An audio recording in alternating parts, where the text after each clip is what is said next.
there are a number of notes sent by private secretaries to the Prime Minister. If I was allowed to use a prop, I would open this at page 3 and again at page 8, where you would see under these notes talking about the situation as regard how to appoint the ambassador and Peter Mandelson and so forth.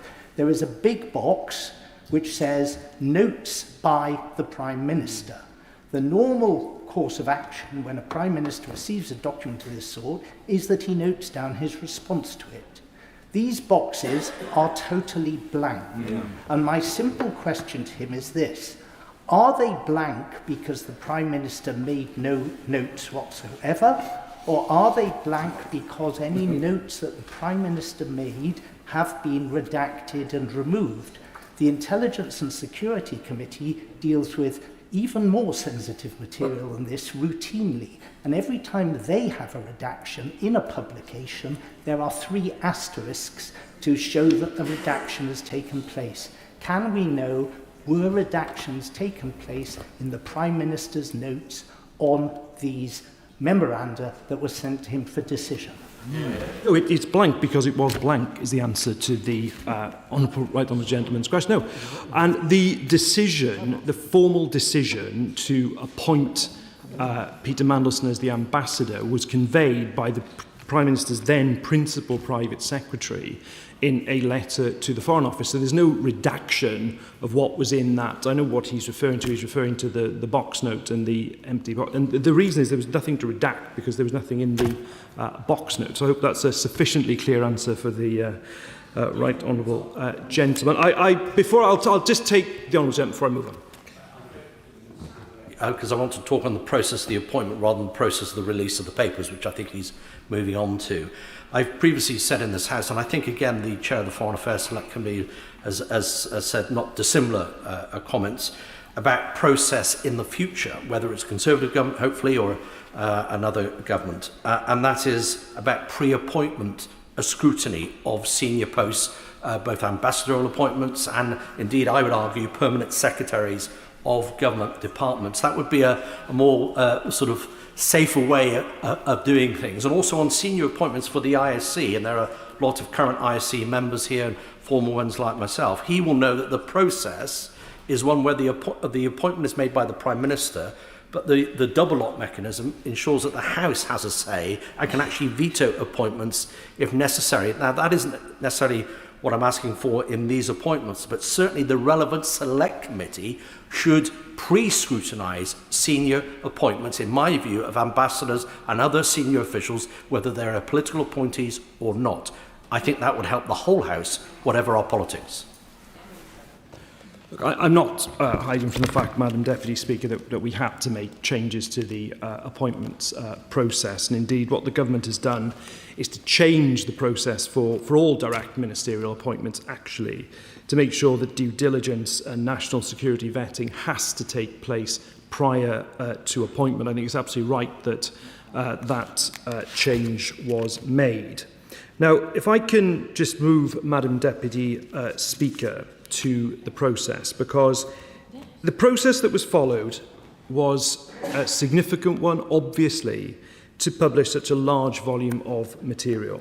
Now, when I was at the dispatch box on the 4th of February and committed to publishing material in the scope of the motion, bar that which the Intelligence and Security Committee agreed would be prejudicial to national security and international relations, I should put on record my thanks. Members who were in the House that day might recall that even as I was speaking in the chamber, I was making the case for the involvement, in fact, of the Intelligence and Security Committee. And I do know it was not a small undertaking. I think there's been a huge amount of time that's been spent by the Intelligence and Security Committee, and I'm very grateful for their very careful, and it looks to me, painstaking work to go through this volume of documentations. And members that day in February, and indeed since, have obviously raised a range of issues, and it's absolutely right that the government is so held to account on those. Now, as members will have seen from the material that was published on Monday, the government has enacted, I would suggest, the House's request for transparency to an extraordinary extent. I will certainly give way to the Father of the House. On Monday, I specifically asked a question to the Chief Secretary, to the Prime Minister. It was on the fact that it's extraordinary, this was the information available to us at the time, that there appeared to be no WhatsApp messages from the Prime Minister or text messages. We now know that there were no text messages to Mandelson after a few days after the general election, and the WhatsApp messages have totally disappeared.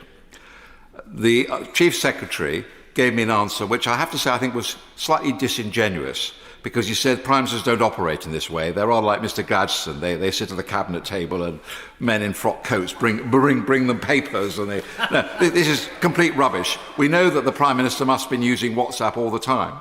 Now, to use disappearing WhatsApp messages is contrary to what the COVID inquiry suggested. It is quite contrary to transparency also.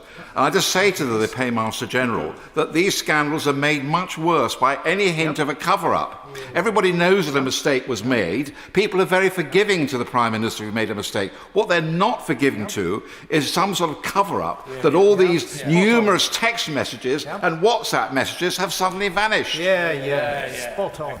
Well, on the reference to Gladstone, I think there are some members opposite who'd be quite happy to have Gladstonian principles in government. But can I just can I? But look, to the point the right honourable gentleman makes around cover-up, that I really do reject, and I reject it for this reason. This was a process that was quite rightly driven by and led by officials without political interference, working with the Intelligence and Security Committee that is very well respected across this House and is a cross-party committee. There is not a single redaction in those documents that came about because of a ministerial decision, simply because we have not played that part in the process, nor should we have done. So I completely reject the idea of a cover-up. And on the subject of someone who might be keen on Gladstone, I give way. Knows me well and knows that my disdain for Gladstone and my deep admiration for his rival, Benjamin Disraeli, the greatest ever Prime Minister, by far, in my judgment. But there we are. The key thing about the ISC, on which I said, and I'm grateful for his comments about Benjamin good work, was the House took the view the ISC should see the whole of the information. Now, whether that was the right view, whether the humble address was too permissive, is an open question. But the House took the view we should see all matters relating to international relations or national security. An executive decision was taken. I don't know if it was endorsed by ministers. It's certainly endorsed subsequently by the Chief Secretary, not to make available to us the UK vetting file. Now, that's not what the humble address says.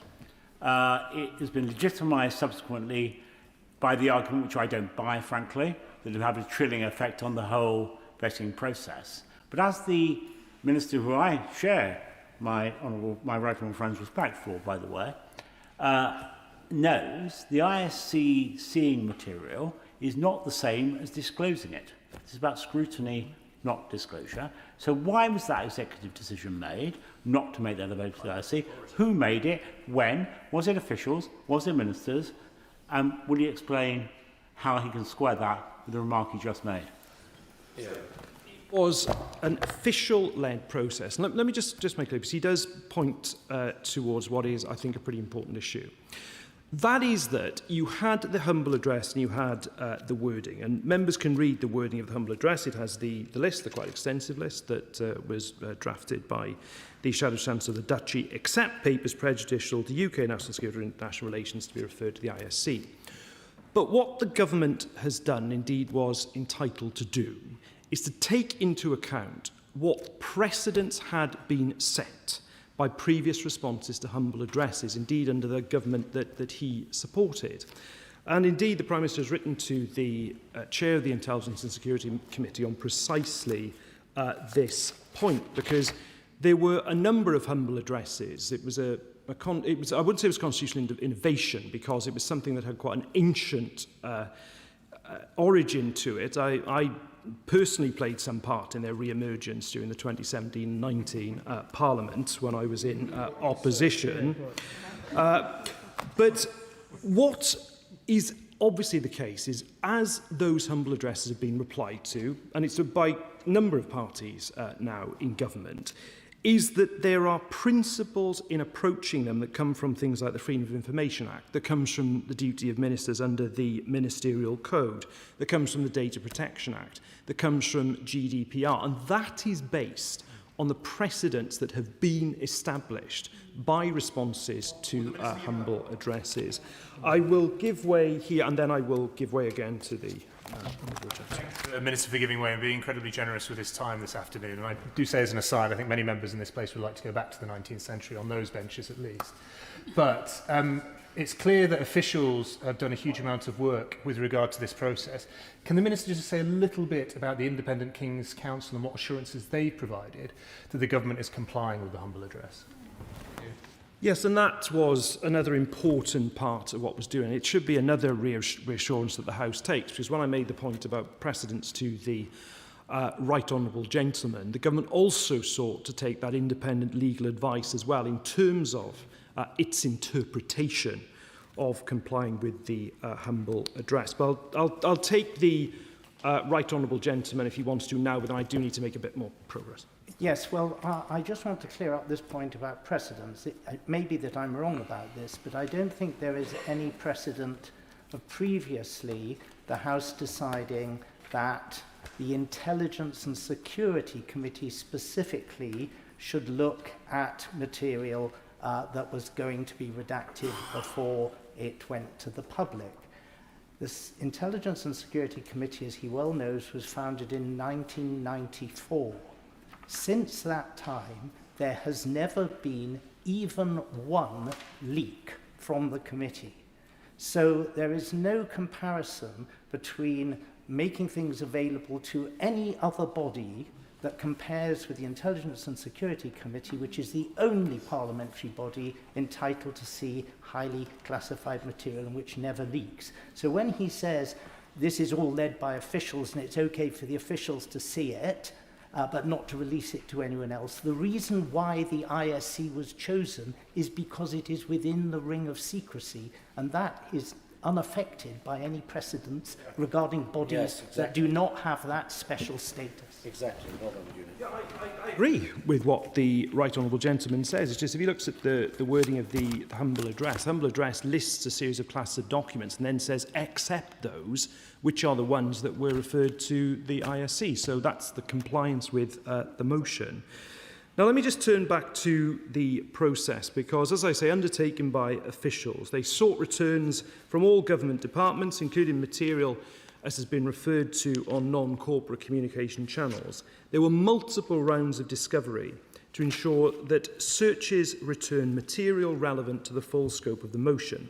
Some documents were assessed as likely prejudicial to national security or international relations. This is the point I was just making to the Right Honourable Gentleman.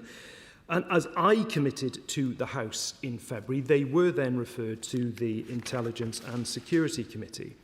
Now, due to the wide scope of the motion and the significant volume of material that needed to be located and reviewed, the first publication on the 11th of March was focused on the parts of the motion that were of most urgent interest to the House: Peter Mandelson's appointment, his withdrawal and the severance.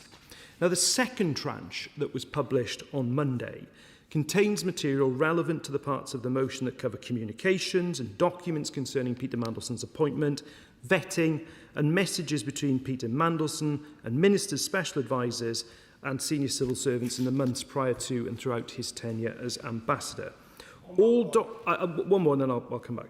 All documents held by the government have now been disclosed, save those documents that are being withheld on the request of the Metropolitan Police. And I will take that.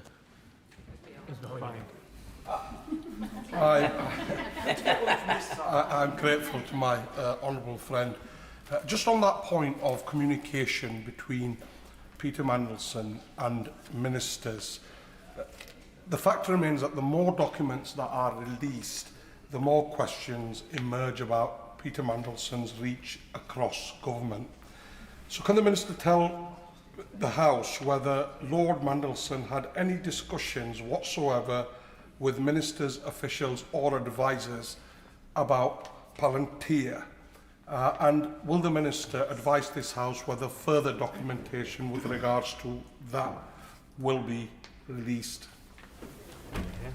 So on the issue of Palantir, I think you refer my honourable friend to the methodology statement that is at the start of each of the 3 volumes, where it's made absolutely clear that there's a recognition that Palantir is a matter of interest to this House, and indeed there are references to Palantir within the documents. Obviously, I won't, in terms of the documents that remain with the Metropolitan Police, as obviously I'm sure the House would understand, I won't speculate on their contents, but certainly in terms of the tranche of documents that is before the House, I invite everyone to look at the references to Palantir within it, and people can look at that, and indeed the public can do so as well. I'll give way to the Chair of the Foreign Affairs Select Committee, and then I'll come back to the Honourable Gentleman. I'm very interested, thank you very much for giving way, and I'm very interested particularly in documents relating to mitigation. Yeah. You know, because why is it we have this great gap between what would seem to be a security threat and him being appointed is the mitigations. And I can't find any documents about that. I have found this. Ian Collard gave evidence to my committee in writing, and he said that in September 2025, so after the appointment and when it was about to be withdrawn, he requested a copy of the vetting summary, and he made some notes for himself based on the summary as an aid memoir in case it was needed, and submitted those notes as part of the humble address. Now, the reason I'm interested is because I want to see what the notes are of the mitigations. So here's the man responsible for the mitigations.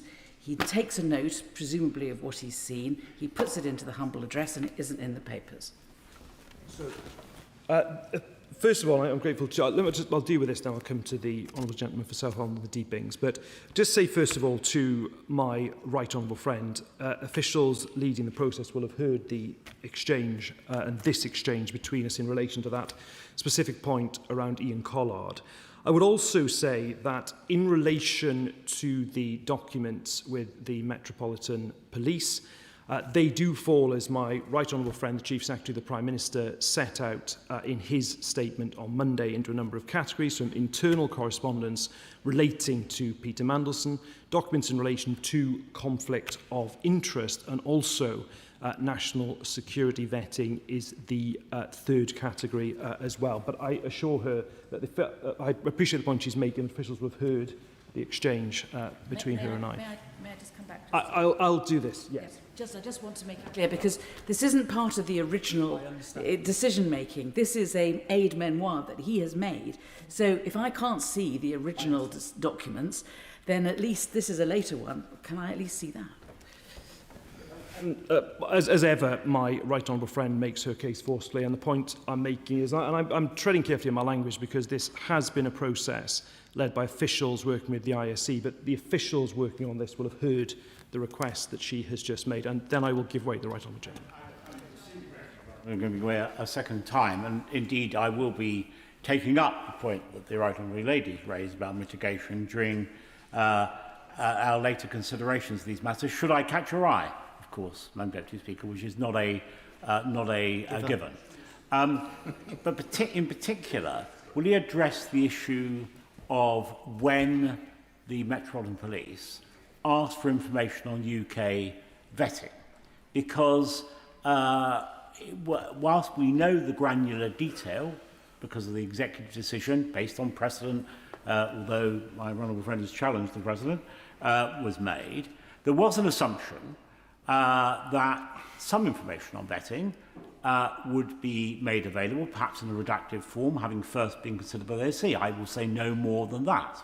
We now hear that no information is going to be made on vetting until the Metropolitan Police have finished their work, when it will come back through the ISC, according to the process agreed as part of the humble address. So when did the Metropolitan Police begin to take an interest in the vetting part of all this, and why?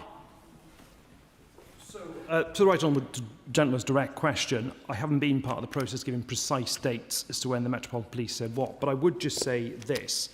The documents that are with the Metropolitan Police have been viewed by the chair of PACAC. So we've sought to, within the confines of not wishing to undermine the ongoing investigation, try to be as transparent with Parliament as we can be at this stage. In addition, the summary document of the vetting has indeed been shared with the Intelligence and Security Committee. So to the extent that we have been able to share documents, we do. And indeed, the request I've had in the course of this debate from the Right Honourable Lady, the Chair of the Foreign Affairs Select Committee, will no doubt have been heard as well. Now, let me turn to the issue of redactions, which I have started to develop in some earlier answers to interventions. Now, I won't repeat what the Chief Secretary of the Prime Minister said on Monday, nor the methodological note, which is there for honourable and right honourable members to look at. But I do want to clarify some issues, so there is no doubt with regard to the process that was followed. As I've said, no material was redacted on grounds of prejudice to national security or international relations without the ISC's approval. And indeed, the redactions that were agreed with the ISC are all triple asterisks throughout the publication. So when you see that, that is material that was agreed to be redacted with the ISC. Now, to my point about precedent in relation to the earlier exchange with the Right Honourable Gentleman, they were limited to the names of junior officials, contact details like telephone numbers and email addresses, the personal or commercially sensitive data of third parties not relevant to the motion, and in some cases where there was legal professional privilege. And as I say, that's in line with the process that's now been followed by successive administrations in relation to the humble address motions. And again, they are clearly labelled in the publication. And just to reconfirm, no government minister or indeed special advisor has determined any of the redactions. That was done by the official-led process. I also will echo the comments by my right honourable friend made on Monday by thanking, I know he's not in his place now, but certainly thanking the honourable member for North Dorset, the chair of PACAC, for reviewing our approach to the third-party redactions and the material withheld so as not to prejudice the ongoing police investigations, to ensure that we are being transparent with Parliament as we should be. Now, let me just turn to that point specifically about the Metropolitan Police that I've been asked about by honourable members. All across the House will appreciate the need not to prejudice the investigation and understand that I'm unable to answer questions about certain documents that have been withheld. They include questions to Peter Mandelson by the Prime Minister's then Chief of Staff and Peter Mandelson's responses.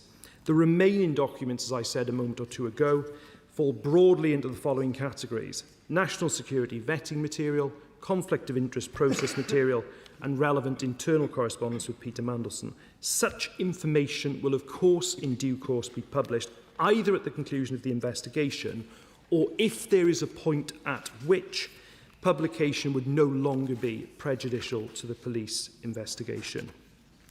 Now, Madam Deputy Speaker, on the 4th of February, the House made its will clear, and before I go further, I will, of course. It may be that I'm just lacking in imagination, but I don't understand why it would be that the police don't allow us to see the letter from the Foreign Office to Peter Mandelson saying you're given this job subject to not having anything to do with X, Y and Z, or whatever it is, whatever the mitigations were, because at the moment we just don't have anything at all, and so it's very difficult to understand why it was that he was appointed. And we're told that we need to wait for some time in the future. There is no date by which it will be disclosed, and at that stage all will become clear. It's as if the central point of this investigation and all these thousands of pages of investigation really don't amount to anything until we wait till the police eventually decide to give us these crucial documents. So I'm grateful for the further intervention from my right honourable friend, but of course it is quite rightly for the police, not for ministers, to determine the way in which they want their investigation to proceed, and indeed to identify documents that they feel are reasonable lines of inquiry. But just to give the House the the reassurance, even with regard to that class of documents, they have been viewed by the chair of PACAC under obviously particular controlled circumstances. But that was because we at least wanted a level of transparency to Parliament that we could give at this stage, despite the ongoing investigation. Now, Madam Deputy Speaker, the Government has discharged its duty to the House in complying with the humble address motion, aside, as I say, from that small amount of information that will be subsequently published in a final tranche. Now, as members will have seen from the publication on Monday, I think it does comply with the spirit and the letter of the motion, and I think it is one of the largest ever layings of document ever published in this House. Now, members have had some time to consider the document, certainly since Monday. I'm grateful to my right honourable friend, the Leader of the House of Commons, for making further time to debate the issue today. I know that throughout the course of the debate, members will be conscious of not prejudicing the ongoing criminal investigation, and I'm grateful to the House for understanding the position the Government has taken and my position on answering questions on that. But I will, of course, now look forward to the debate before the House, and indeed my right honourable friend, the Chief Secretary to the Prime Minister, will close the debate and respond to points made during the course of it, and I commend the motion to the House. And I literally, Joe! I think I'll just... I thank the Minister for giving way. I was trying not to interrupt his flow. Until I do. Does the Minister agree with me that throughout these files there are mentions of Palantir and Peter Mandelson, including a memo where he is trying to introduce Peter Thiel to Number 10 staff, I think in June last year?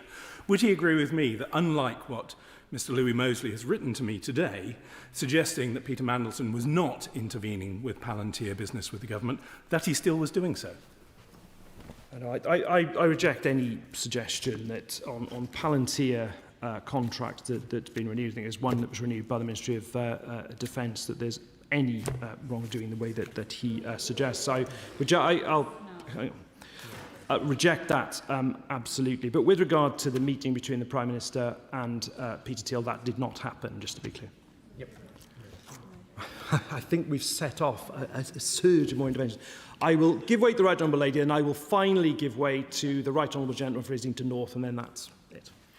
I was listening to the reassurances that he gave about the material that's been provided and the fact that this is all of the material bar that's been held back. Can I just ask for a further assurance from the Minister that if things do come to light that were not found in I appreciate the significant trawls that have been done, if other things do come to light as correspondence that would fit the humble address, that he will follow up and ensure that those things are published as well as the stuff that has been held back because of the police investigations? Good point. We don't expect that to happen, but of course, if it did, we would consider it. I'll finally give way to the Right Honourable Gentleman. Giving way, he's been very generous with his time. Is he able to confirm or not whether Peter Mandelson had divested himself of all of his financial interests in companies, including peripheries or actuality of Palantir, whilst he was the ambassador in Washington? Speaker, that of course strays into the conflict of interest class of documents, which is still one of the classes that's with the Metropolitan Police. But could I just conclude again by saying that it's very important that the House has this debate today. I've certainly throughout this, from the debate in February to today, taken my duties and indeed the government's duties to the House very seriously, as has my right honourable friend, the Chief Secretary of the Prime Minister. I think it's his 11th appearance in the House on this matter today. He will, of course, close the debate and answer any further questions. I commend the motion to the House. Yeah. The question is that this House has considered the Government's response to the House's humble address on the 4th of February 2026. I call the Shadow Secretary of State. Yeah. Thank you very much, Madam Deputy Speaker. And I thank the Paymaster General for his remarks. And I look forward to hearing what the Chief Secretary of the Prime Minister has to say at the end of the debate. As we made clear earlier in the week, we're not entirely happy with the way that this has come together, just because in the way that these debates take place, it's not automatic that we will get to ask ministers questions if they decline to take interventions. I'm very encouraged by how the Paymaster General, though Hansard should know that, he said that nobody could follow the member for Islington North. Shut down everyone else. But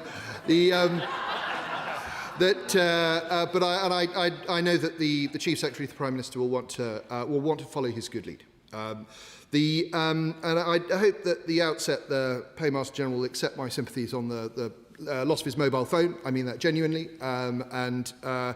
It's very unfortunate that it was stolen 5 days after the former Chief of Staff's mobile phone, Morgan McSweeney's. This, I believe, is an indication of how dangerous life is in Labour-run London, and I hope that those responsible for looking after the Met Police are listening to this genuinely, because a lot of us have friends and colleagues who've experienced the same thing, and it is a serious matter. The Paymaster General referred to his resurrection of the humble address as a political tool, and I hope that he's still proud of that achievement, that he doesn't rue it or regret it, and that he's enjoying being on the other end of it. And I remember this sort of coming up in one of those Brexit years, I forget exactly which one, because I was sort of reminded by it because he spoke about precedent and humble address.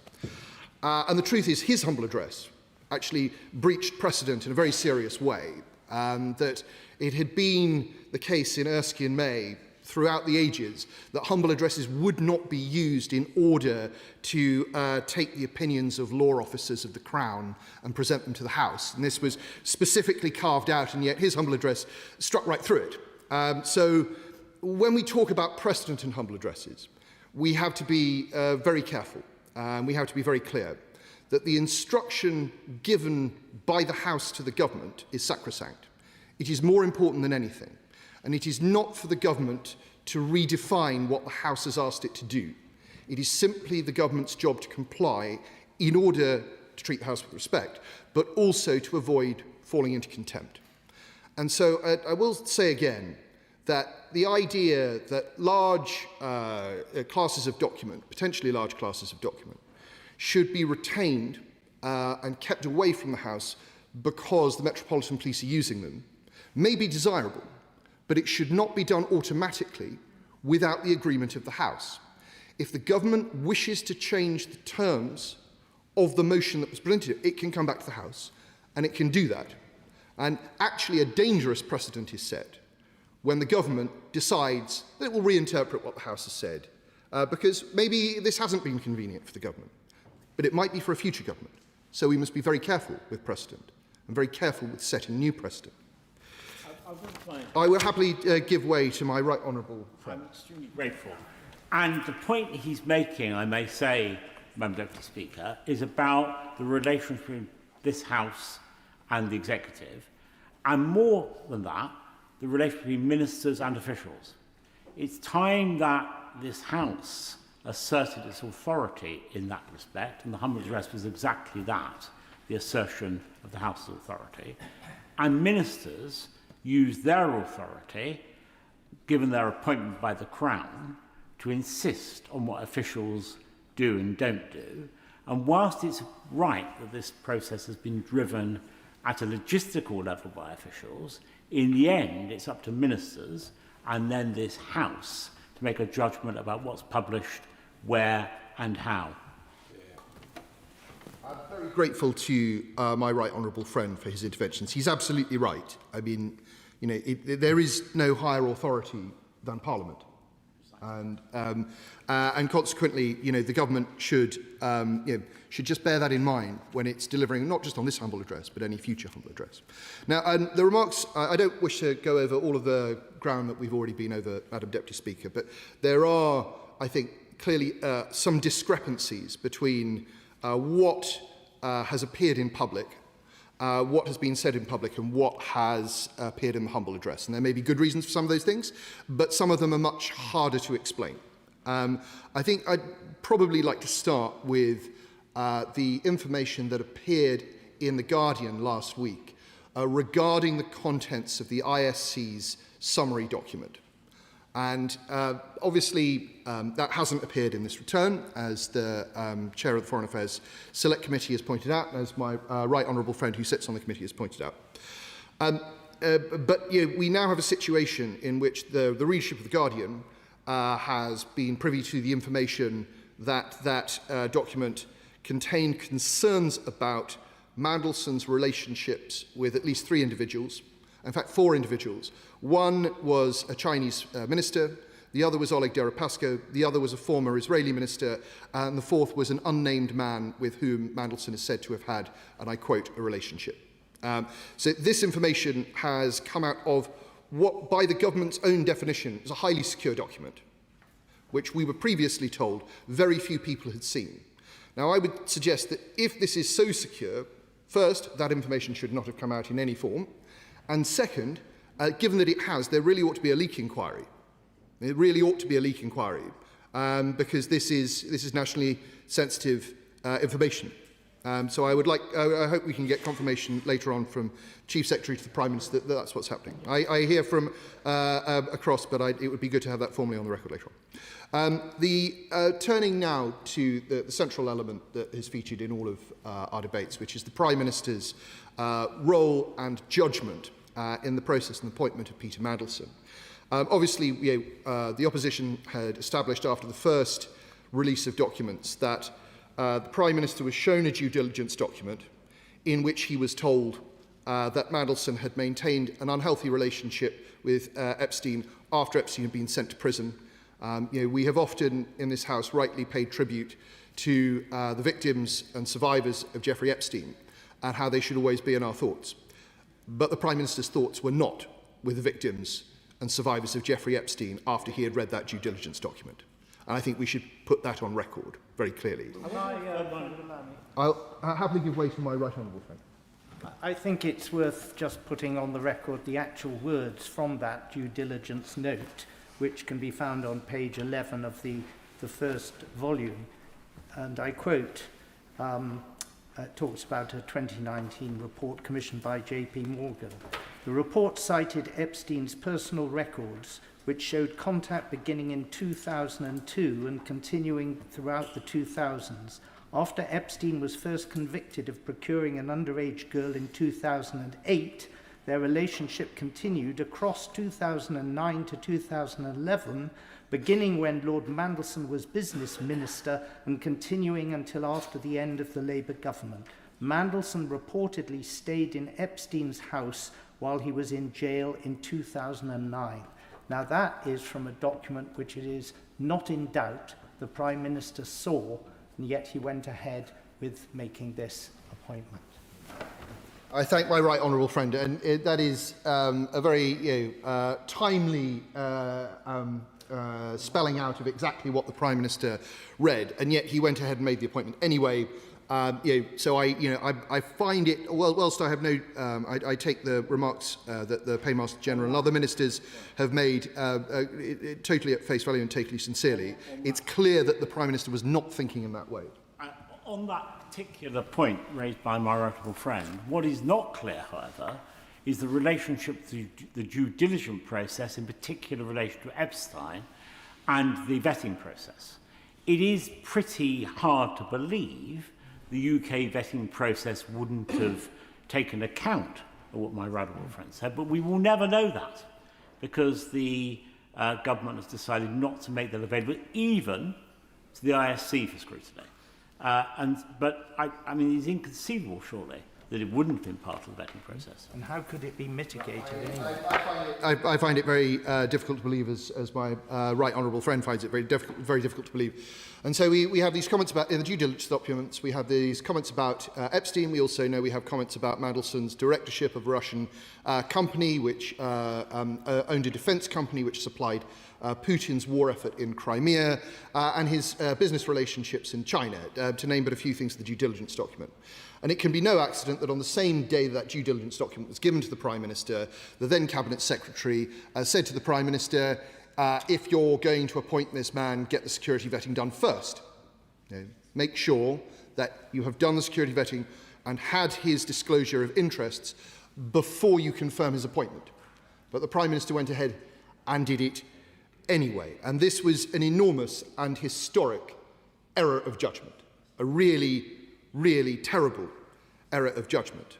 And what we then witnessed in September 2025, when the Mandelson appointment had completely fallen apart and Mandelson had been fired, was that the civil service scrabbled to try and retrofit a justification for what had happened. And Chris Wormald, the then Cabinet Secretary, didn't do a bad job, but it was clearly inaccurate, because in black and white we have what Simon Case had set down.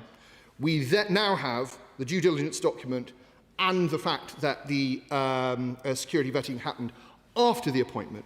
And we also now know, thanks to the second return, that in January 2025, Mandelson was sitting in Washington looking at highly classified documents. The phrase highly classified is used in an email from January 2025, highly classified documents despite not having any security vetting and despite not having strap clearance. And this is a massive error of judgment and of government. And it goes right to the heart of why the Conservative Party has been fighting for transparency on this issue, is to expose the failings of the senior people in the Labour Party at that time. And if we now look at the second return, we look at document 36, released on Monday, we'll see that people like Sir Ollie Robbins were saying, whilst Chris Wormald was writing his note in September 2025, I'm afraid I can't really comment on this. I haven't seen the relevant documentation. And it makes one wonder who else had not seen the relevant documentation. It makes, because the relevant documentation is not in this release, had Chris Wormald seen the relevant documentation? Or was Chris Wormald just doing what a Cabinet Secretary in a crisis might do, which was trying to protect the Prime Minister? What we do know now, again in document 36, is that number 10 itself signed off Chris Wormald's note. Number 10 itself approved the Cabinet Secretaries and had been given an opportunity to edit Chris Wormald's note. And again, this feels wrong. It feels as though the process, very obviously, is being commissioned by number 10 and interfered with by number 10 in order to give the answer that number 10 wants, rather than the truth. It was a bogus process. It was designed to get the Prime Minister off the hook, and transparency shows that he was very clearly on the hook. Now, turning to the broader material, we have some things that have appeared. We have some things that we know we can deduce have been retained by the police. We have some things that we know have been destroyed, and there are some things that may have gone missing. And I hope during the course of this debate we can get to the bottom of which documents may fall into which category. In April 2026, April this year, the Foreign Affairs Select Committee had Morgan McSweeney before them, and they asked him, the chair and my right honourable friend from Malden, asked him a number of questions about his messages. So this is sometime after the theft of his phone in October 2025. In question 970, the chair said, are any of your text messages to Peter Mandelson or not going to be available in the humble address? Morgan McSweeney said yes. My right honourable friend from Malden, in question 1117, said, can we take it that your phone would have contained quite a lot of communications either with Peter Mandelson or about Peter Mandelson's appointment, fearing that the theft of the phone meant that information had been lost? And Morgan McSweeney said, probably not much about his appointment. That hasn't already been available to number 10, because when he was sacked, number 10 did its own, I want to say investigation, but its own research on what happened, why it happened. As part of that process, I was asked to share messages and email about the appointment and also to be interviewed. So we know that in April of this year, those messages still existed, that they weren't affected by the theft of McSweeney's phone, and they must be available to government. But they are not in this tranche of release. And so that we must conclude that this is because they have been retained by the police. So let's assume that the McSweeney emails fall into that category. Unless the Minister wishes to tell us that they've received any subsequent information that those messages were retrievable. We then have messages from the Prime Minister, or rather we don't have any messages from the Prime Minister. It seems highly unlikely that the Prime Minister didn't exchange any messages with Peter Mandelson at all at any point. In fact, we must strongly suspect that he did, because there was a report in April in The Spectator by Tim Shipman, which quoted from some of those messages. Now, we might think that those messages themselves might end up having been retained by the police. But when we look at the quotes that Tim Shipman had, they're incredibly anodyne. It's very unlikely that these messages would have been kept on grounds of national security or because they would be useful to a police investigation. I quote Shipman, says, "There is a text message which Starmer sent the night before he made the announcement, Mandelson's appointment. Quote, 'You'll be brilliant in challenging circumstances,' he told Mandelson. And after many years of our discussions, we get to work together side by side. I really look forward to that." Didn't age well. I'll happily give way.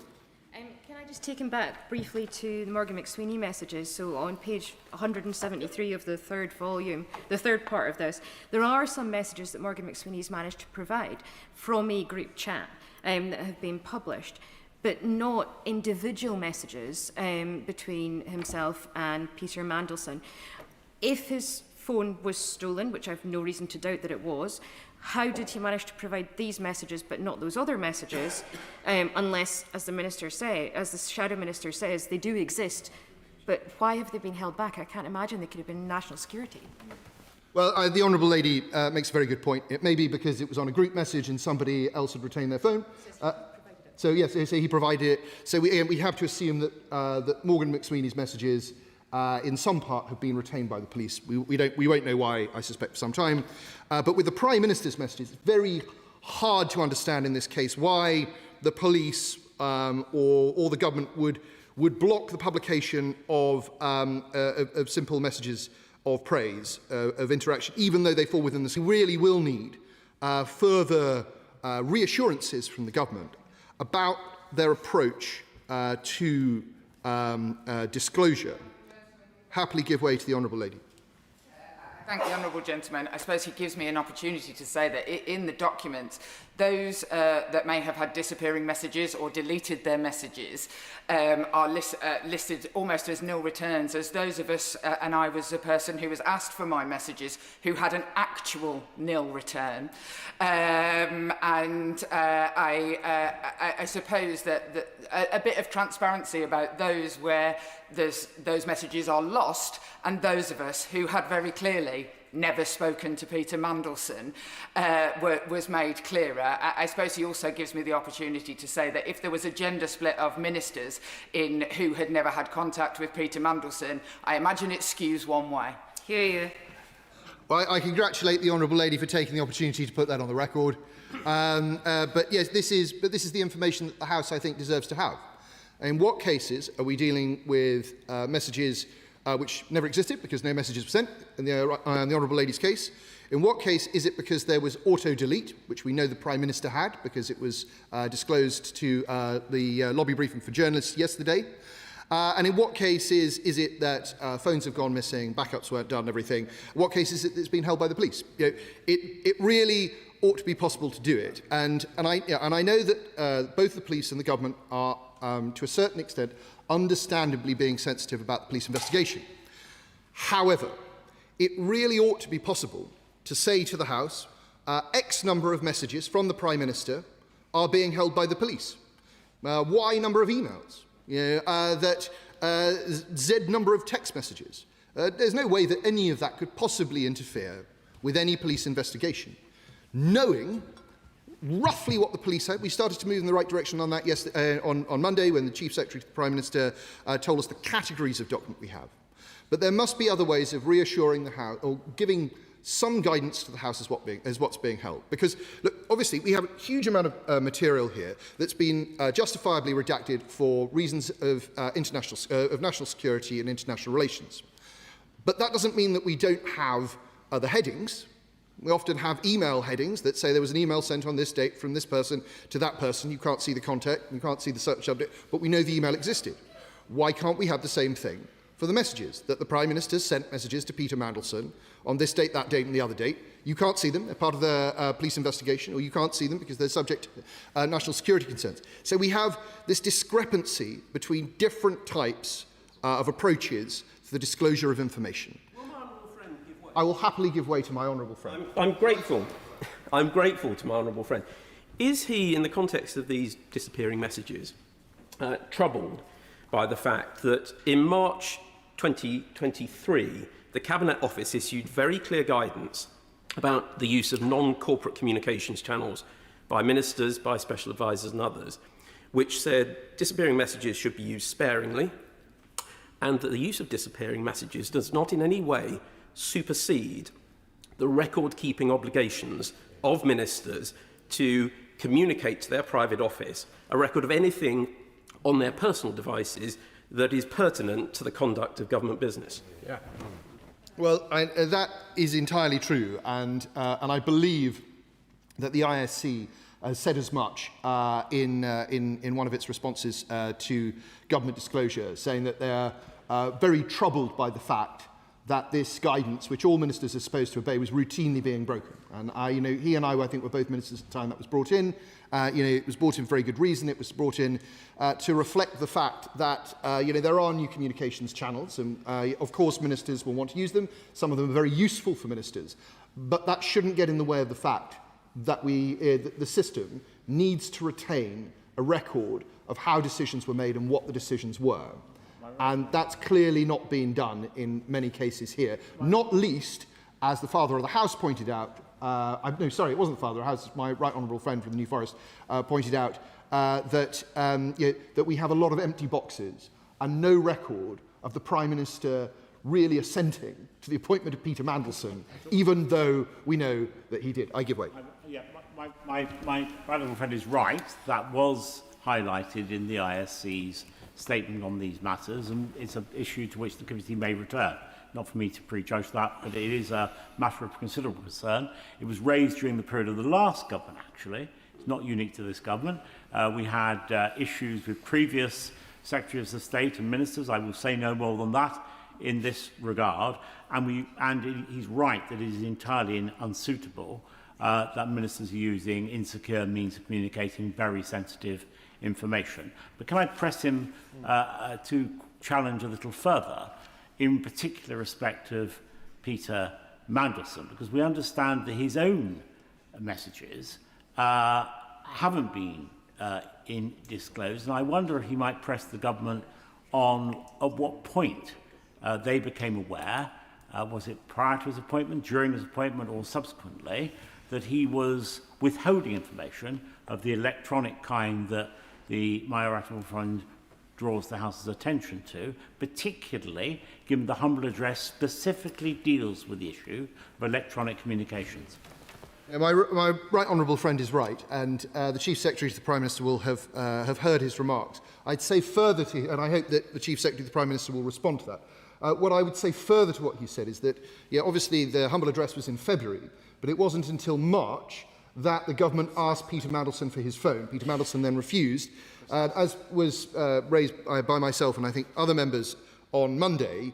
The government should really seek to go after Peter Mandelson's exit payment if Peter Mandelson is going to deny cooperation with the humble address. It's totally unacceptable that the House should be denied this critical information. So we have some information that is retained, some information that appears to have been destroyed, and some information that appears to have gone missing.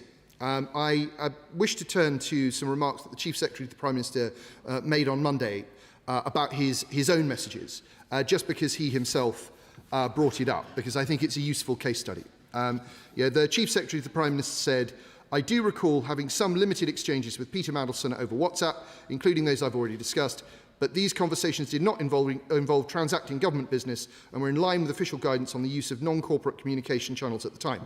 All well and good. But who decided that those messages fell into that category? Did the right honourable gentleman decide that himself? Did he show it to officials who then decided? Did he show it to the police? Who made the decision? And again, we must ask this question of all ministers who are asked to disclose information. Where is it that people have self-edited? Where is it that people have had auto-deletion on their phones? And where is it that they have refused to hand things over? We deserve to know. Something that is missing throughout, I believe, the 3 volumes that we received on Monday are photos, videos, voice notes, and more significantly, attachments. I'd be very interested to hear the Minister's explanation for the government's approach to these types of document. Draw attention particularly to document number 33 from the 15th of September this year, where the email explicitly refers to an attachment which is pertinent to the subject of the humble address, but that document is not available. Now, I could have been led to believe that maybe that document had been retained by the police, were it not for the fact that all attachments seem to be missing, and that all photos, and that all voicemails, and all videos are also missing. I can't help but feel that this has accidentally fallen out of the full disclosure. Could we please have some clarity on that? I turn now to Peter Mandelson's declarations of interest, which I think are one of the most important classes of documents, perhaps the most important class of document that we're yet to see. We now know that something definitely does exist, firstly because the Chief Secretary of the Prime Minister told us so on Monday, and second because there are references to back and forth about Mandelson's contacts in the release. Mandelson on a number of occasions pushed back saying, I'm not sure, I know a lot of foreign people, I have a lot of contacts, I can't be expected to disclose everything, and a suggestion from one official that, don't worry about it too much, just, get on with it and give us a list. The thing is that what we appear to be seeing here is an absence as well of documents like the mitigations that the Foreign Affairs Select Committee Chair referred to, Pollard's document. And if we add it all together, the absence of the declaration of interests, the absence of the mitigations which are designed to perhaps handle Mandelson's relationships with his business contacts when he is in office, the fact that there are certain members of the Cabinet whose documents are entirely absent, the business interests that we know Mandelson had, I think we can reasonably hypothesize about what the police are looking at.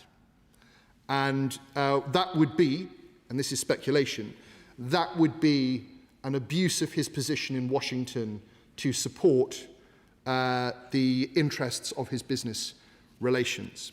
And it's very unfortunate that we will not see that information for some time, because I think it goes to the heart of one of the problems with the appointment of Mandelson in the first place.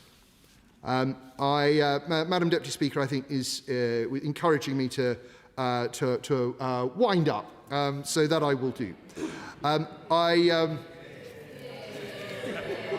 I can understand why the government doesn't want me to ask them any more questions. I think in conclusion, Madam Deputy Speaker, there are a number of things that we need of the government. Most importantly, we need a slightly fresh approach to disclosure, where we are told a bit more about what the police have. How many documents in each category? How many of the Prime Minister's WhatsApps? How many of Peter Mandelson's WhatsApps? How many of Morgan McSweeney's WhatsApps and their emails and so on and so on?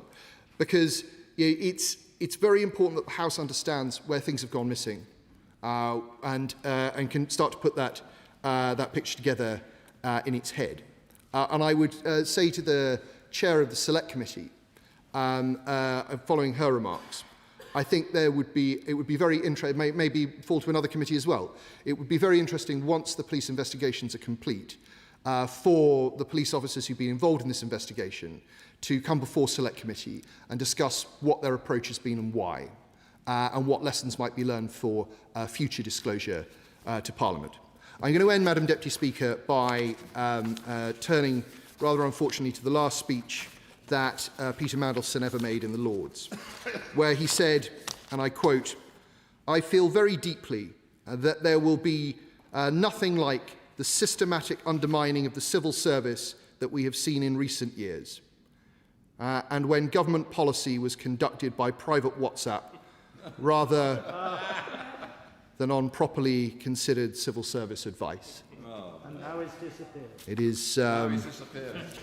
This is a scandal, Madam Deputy Speaker, that has taken the jobs of the Ambassador to Washington, of the Prime Minister's Chief of Staff, of the Cabinet Secretary, of the Chief Official in the Foreign Office, and ultimately it will take the job of the Prime Minister.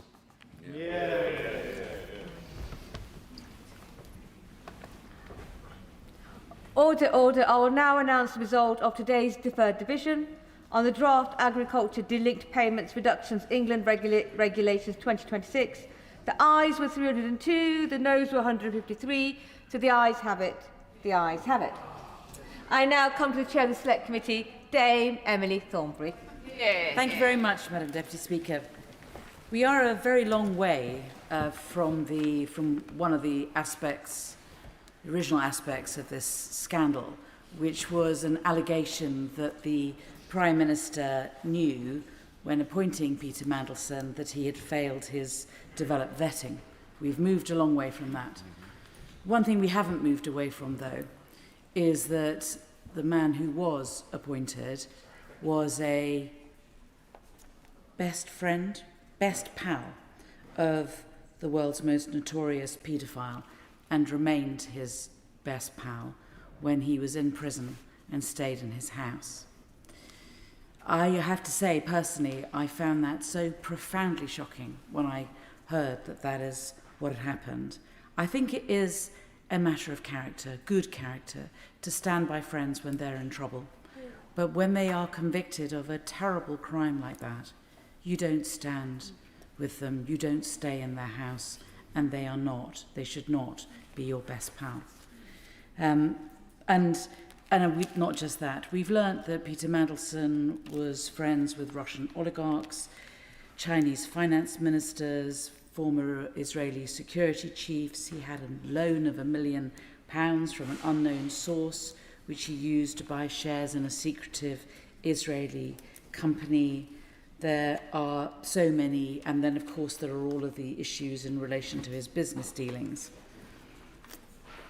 And the Foreign Affairs Committee has tried to remain focused because it is our job to try to ensure that the Foreign Office is as good as it possibly can be. But why it was that a man like that, who when it came to the developed vetting, it was decided a case of high concern and that his clearance for vetting should be denied, was nevertheless appointed. And that seems to me, there's a lot of gossip, there's a lot of other stuff, there's tittle-tattle, there's things that obviously the Westminster Village loves. But it seems to me that the serious point is, how could we have got it so wrong? And how did this happen? Of course I will. Very grateful to the Chair of the Foreign Affairs Select Committee. And she did say at the beginning of her speech most powerfully that what happened in relation to Epstein should alone have been a sufficient bar for anything to go further. But even if that hadn't happened, it was already in the due diligence document, purely on foreign policy grounds. The Prime Minister was told that Mandelson gave a speech in the University of Hong Kong where he claimed that the rule of law and independence of the judiciary remain intact there. And in November 2024, I personally challenged the proposed appointment on the grounds that Mandelson had said in a radio interview that the basis for a settlement with Ukraine would be that Ukraine should give up to Russia all the land that Russia had so far occupied, and that Ukraine should give up any hope of ever belonging to the NATO alliance. These were political grounds which should have ruled him out. The Prime Minister knew about it, and nothing seemed to prevent him from following through on his intent to appoint such an unsuitable individual. I thank the Honourable Gentleman, and he tempts me down a path that I wasn't going to go down. I have gone down quite a lot of length in the hearings. It seems to me that actually all of these papers tend to show one thing, which is that the Prime Minister was not particularly interested in the appointment of the Ambassador to the United States. He was certainly not a good friend of his, There's no correspondence between them. There's no chatty messages. There's no attempt to get him to vote for him for whatever, when he was standing for Chancellor of the University of Oxford. I mean, there isn't the friendship at all. So I think that the criticism which I make, and I make openly, is that I think that it was subcontracted as a decision to others who were close to Mandelson. And the mistake and the criticism that one can level at the Prime Minister is that he delegated and he didn't watch sufficiently what was going on, and essentially giving power to others who then abused it, I think is the central. And you know, that's not very flattering to the Prime Minister, and I don't, you know, but I think it's actually an honest assessment of the evidence that I've heard, and I think that it was being pushed, and I think that it was being pushed by his Chief of Staff. And his Chief of Staff, who has a style, which is, when I want to do something, I'll go for it hard, I'll go for it fast, I'll push everybody out of the way. And someone who should have been, and was, as I understand it, a marginal candidate just in November, once he had not been elected Chancellor in Oxford, suddenly, within 2 weeks, moved from a borderline candidate to being the main person in the frame. I will take the... Very grateful to the Right Honourable for giving way. And she persuades us, I think, that there is a very good hypothesis, as she's described, for how this has happened. We will never know, only the Prime Minister will know. But would she accept there's another, which is that the Prime Minister was convinced early that this was the right thing to do, and the system accepted that that was his judgment, and nobody sought sufficiently strongly to try and persuade him otherwise until the appointment was finally confirmed? I mean, we may be talking about the same thing. I mean, another way of putting it is that his Chief of Staff had taken responsibility for it on his behalf and was pushing it, and the power that the Chief of Staff had was the power that he was the Chief of Staff was because he was the Chief of Staff to the Prime Minister. I mean, this is borderline one way or the other. I'll take one more intervention, then let me make some more progress. I do disagree with her analysis, though, because the whole point of what we've been saying from these benches is the Prime Minister himself knew of these points. He knew what Mandelson had done in relation to Epstein. He knew what he had said in relation to justice in Hong Kong. He knew what Mandelson had said in that radio interview because I challenged him about it. And I must say, although it may not meet the high standards of court litigation, that when the Prime Minister brushed aside my challenge to him on the 21st of November, he sat down with a very notable and ingratiating grin, and I turned to the person sitting next to me and I said, he's definitely going to appoint Mandelson. It was his decision. Let me move on, but let me, before I do that, just say this, which I think is, again, I think any fair-minded person will know, that presumably the job of being a Prime Minister is that there is so much on one's desk. And if someone comes to you and says, don't worry about this, I'll take this and I can sort this, the temptation to go, okay, you do that because I have 7,000 other things that I have to deal with today. I don't know, I've never been Prime Minister, but I would assume that this is the reality of the situation. So the question is, how does somebody who is so manifestly inappropriate become appointed, and is it right that it may be that those behaving in this way did so because they felt they were under huge amounts of political pressure? But how was it that someone where they were a case of high concern, where clearance was recommended that it be denied, becomes interpreted as a borderline case leaning against? How do we bridge that gap? The only way that gap is bridged is by mitigations.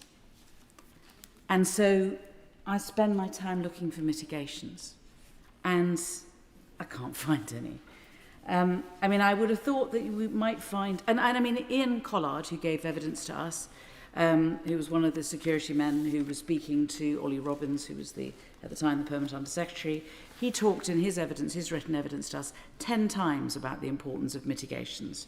And Ollie Robbins talked 6 times about the importance of mitigations. I mean, it's at the forefront of their evidence.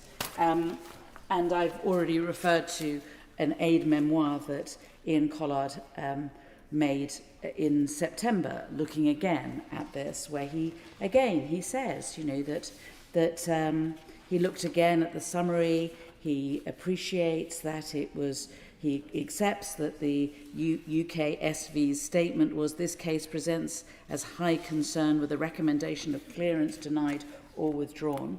And then he noted, as well as the tick boxes, red tick boxes that were ticked, UKSV stated in the final case assessment, overall, I believe that this case is a borderline case. If a clearance was awarded to the individual by the department, it is recommended that a very robust risk management model is put in place. Now, I don't know if that is just in Collard's memory of what he may or may not have read. Well, no, I know that he didn't read it. He says he didn't read it at that stage. So I don't understand where this comes from and how it can be. You can have one thing within this UKSV vetting paper saying don't give him the job, and then believing that it's a very borderline case with robust risk management. I suspect this latter bit is an interpretation, a way in which it was hoped that it could be slid over the difficulties that he was essentially being refused vetting into he could be given the job so long as there were robust mitigations. But where are they? I mean, when Sir Ollie gave evidence before our committee, I said to him, I don't really follow why you would know the contents, why you would not know the contents of the UKSV document and their concerns, or even that they said it was of high concern about Peter Mandelson. I don't understand how you could not know that if you were considering what the mitigations are. You cannot have the mitigations without knowing what the problem is. And he says, the risks were explained to me, but I have not seen the underlying documentation. That is what I am saying. That obviously strikes members of the committee as odd. Well, it certainly did. But in all my years as a civil servant, many of them relatively senior, I have never seen a UKSV document other than the ones that I've... I mean, it's ridiculous. If he's putting down mitigations in order to be able to deal with legitimate concerns and a security threat, he needs to know what the security threat is, and he needs to understand that UKSV is saying that it is very serious and that he shouldn't be given the job. And yet he says, I don't know. I just thought it was borderline leaning the other way. I mean, this is Alice in Wonderland. I'll give way. I thank the right honourable lady for giving way. She's making a very important series of points. Does she not also think that the fact that the vetting wasn't done, as we now know, before Mandelson arrived in Washington, means that there was somebody in post in Washington seeing highly classified information, but he was not fit to see it because there were no mitigations in place, even though the process subsequently threw up the fact that he would need them, although, as she is saying, he probably shouldn't have had the job given the mitigations were warranted. Well, I really don't know. I mean, I don't know. They got it on the... I think the Foreign Office got the UKSV on the 29th, and they say they did something about it, but we can't see what it is they did, and we can't really see when. I mean, there is an email which is referred to, which one can find if one wants to, at page 72, which is the nearest thing I've been able to find, and indeed Ian Collard refers to it in his evidence. This is an email he wrote on the 30th. So I think this is the mitigations, but I just don't think this is a robust set of mitigations to deal with very serious security concerns. It says this. As part of the usual clearance policy process, UKSV identified some areas in his application for ESND to review. That's the security man to review. And at point 1, I understand that Lord Mandelson's private sector engagements are being managed by HRD, that's resources, I think, human resources, and the legal directorate through conflict of interest process. Well, who knows? With regard to personal conduct, and I think that is hanging out with oligarchs, being friends with the finance minister, who knows what else, borrowing money, who knows. With regard to personal conduct, I understand that Lord Mandelson has received a letter from Mervyn Thomas informing him of his responsibilities as an FCDO employee, including under the diplomatic service regulations. I mean, is that it? He got a letter from a man telling him to behave himself. I mean, we haven't seen the letter. I don't know what it is. And then there is, matter pertains to his overseas contacts will certainly be reviewed by Strap. Well, Strap is another issue. Strap is another issue, and we should not be distracted by Strap. He needed to follow the developed vetting before getting anywhere near the latest Strap stuff. So, that I think it's important that we kind of take this in order. So we have that email, which is about as pathetic as it can be, I have to say. There might be something, which is the 9-page summary that some members who are sitting in this chamber have seen. And it might be that the 9-page summary that shows the security concerns has a page or so at the end, a blank page, which might ask the Foreign Office for their response, because UK SV are giving a recommendation saying he shouldn't be given the job, he's a security risk, and as the process might be that the Foreign Office have to write something on that form saying, well, we've read this, we're not going to pay any, we don't agree with you, we think he should be appointed, and we're going to put in the following mitigations, and then list them on that.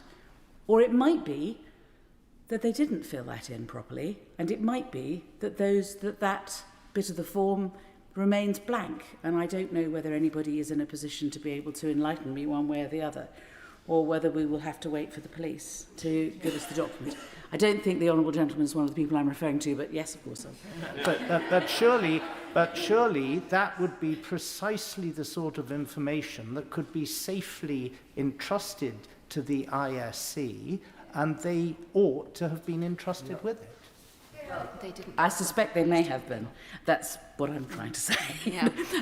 And I'm hoping that if it is blank, that they're not necessarily disclosing anything that is of particular security interest. It's just a process issue that the Foreign Office did not follow process as they ought to have, and at least have put into that form, yes, we've done these. Because honestly, I'm just looking for why it was that I'm just trying to do my job, holding the government to account. Why did Britain employ a man who was of security risk to this really important job? We did so because of the mitigations, but nobody will tell us the mitigations. After all these thousands of bits of paper and all these times, and the poor right honourable gentleman coming to the chamber 11 times, and we still can't get to the root of this. Yes.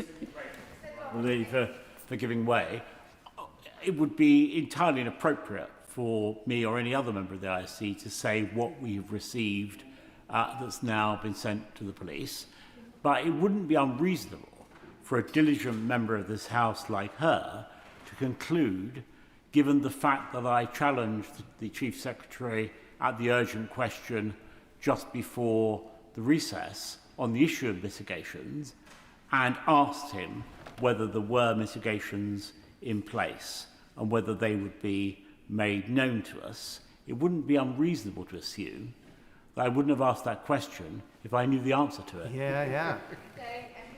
Well, that's very helpful. Thank you very much. So moving on. Is there a record of the decision? When the Foreign Office appeared in front of us, when Sir Ollie Robbins appeared in front of us, and indeed when other people appeared in front of us, I did keep coming back to the question, which is, where is the record of your decision? What was the process you went through before doing this? Why are there no notes? Why is there no record? How can we hold you to account if genuinely you're not making any notes at all? And when the decision is made to give Peter Mandelson the job, subject to mitigations, where is the decision? Where is the record of the decision? Do the police have it? Is it in the papers and I've missed it? I don't think so. Was there never a record written of the decision? And surely somebody would have made a record of the action taken, or is that the email? Is that it? Is that the action that they took? Or is there something else? And surely there was a written letter to Peter Mandelson saying you have the job, but only if you do X, Y, and Z. This cannot be dealt with by way of a WhatsApp message or a phone call. This is very serious. This is the security of our nation, and it should be in a letter. And I certainly hope that the reason that I haven't seen it is because it does exist, but the police have it. But I don't know one way or the other. This is not, I mean, I know that other people will be dealing with this later, and I want to kind of draw my remarks to a close. But the Foreign Affairs Committee has been trying to do its job to the best of its ability to try to make sure that a mistake like this doesn't happen again. We have been doing it in good faith. It has been difficult. We have been mandarined. We have been given partial answers. We have been given nonsense by people believing that it's not for us to know. Well, it is for us to know. And it's for us to know because we are trying to make our government better. And that is our job as backbenchers to do that. Thank you very much. I call the Liberal Democrat spokesperson, Anne Salem. Thank you very much, Madam Deputy Speaker. The Chief Secretary reminded the House on Monday that he's now made 10 updates on the Mandelson affair to Parliament. It will be 11 today, as the Prime Minister General reminded us. Over 1,500 pages of documents in this release alone, the largest government response to a humble address in parliamentary history. And still, there is one account we have not received. In April, I said in this chamber that when the Prime Minister simply says he should not have appointed Peter Mandelson to the UK's most important diplomatic posting, that it was, in his words, an error of judgment. He gives a description of an outcome, not an account of his judgment. I use the analogy of a driver saying, "I should not have crashed the car," without ever accounting for the actions that led to the crash. That matters if we are to properly understand what went wrong. It matters for preventing it from happening again. And it matters for judging whether the driver should still be behind the wheel.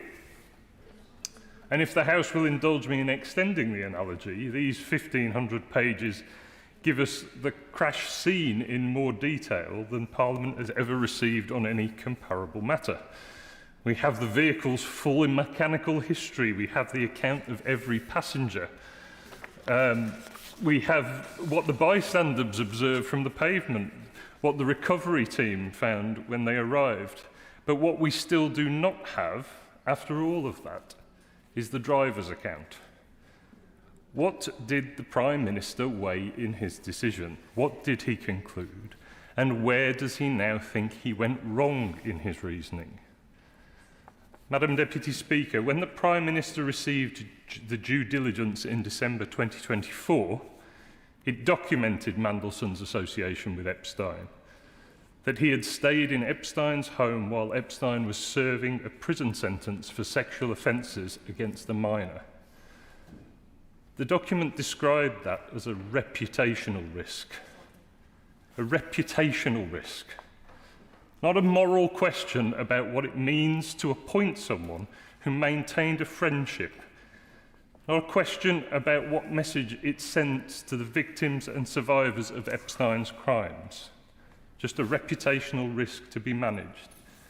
Did the Prime Minister consider any of those questions? We don't know. All we know is that he proceeded anyway. As my honourable friend, the member for Eastbourne, said on Monday, in these 1,500 pages, Epstein's victims are not mentioned once in any document dated before Mandelson's appointment. The only reference to them seems to be in an email written after he was sacked. They were not just an afterthought. They were given no thought at all. And the published documents also highlight failures once Mandelson was in post. The due diligence was explicit. Global council interests would have to cease on appointment. During Mandelson's 7 months as ambassador from February to September 2025, he retained a substantial shareholding in Global Counsel. In February 2025, weeks into his ambassadorial role with that shareholding intact, he accompanied the Prime Minister on a visit to Palantir's Washington headquarters. No formal minutes of that meeting were taken. And in July 2025, he wrote to Number 10 suggesting the Prime Minister should meet Palantir co-founder Peter Thiel while in London. Palantir was a Global Counsel client.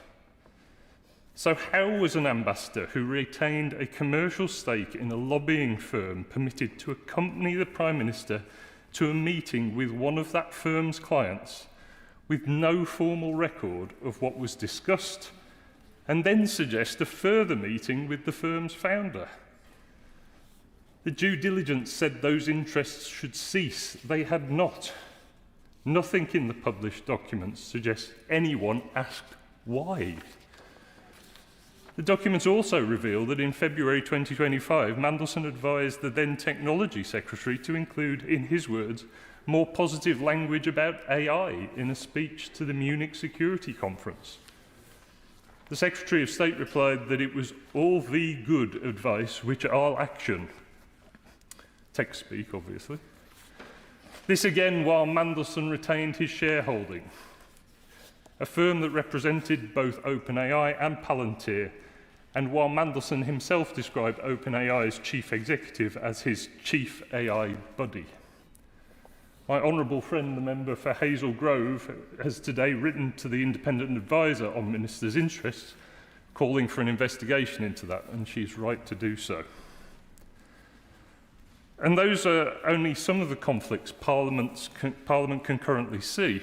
As the Right Honourable Member for Islington South and Finsbury, the Chair of the Foreign Affairs Committee, asked on Monday and again today whether there's any written evidence of mitigations being put in place for other conflicts identified in the due diligence, the connections to the sanctioned Russian oligarch Oleg Deripaska, to Lan Foan, China's Minister of Finance, to Tamir Heyman, a former head of Israeli military intelligence, and a £1 million loan to invest in an Israeli startup.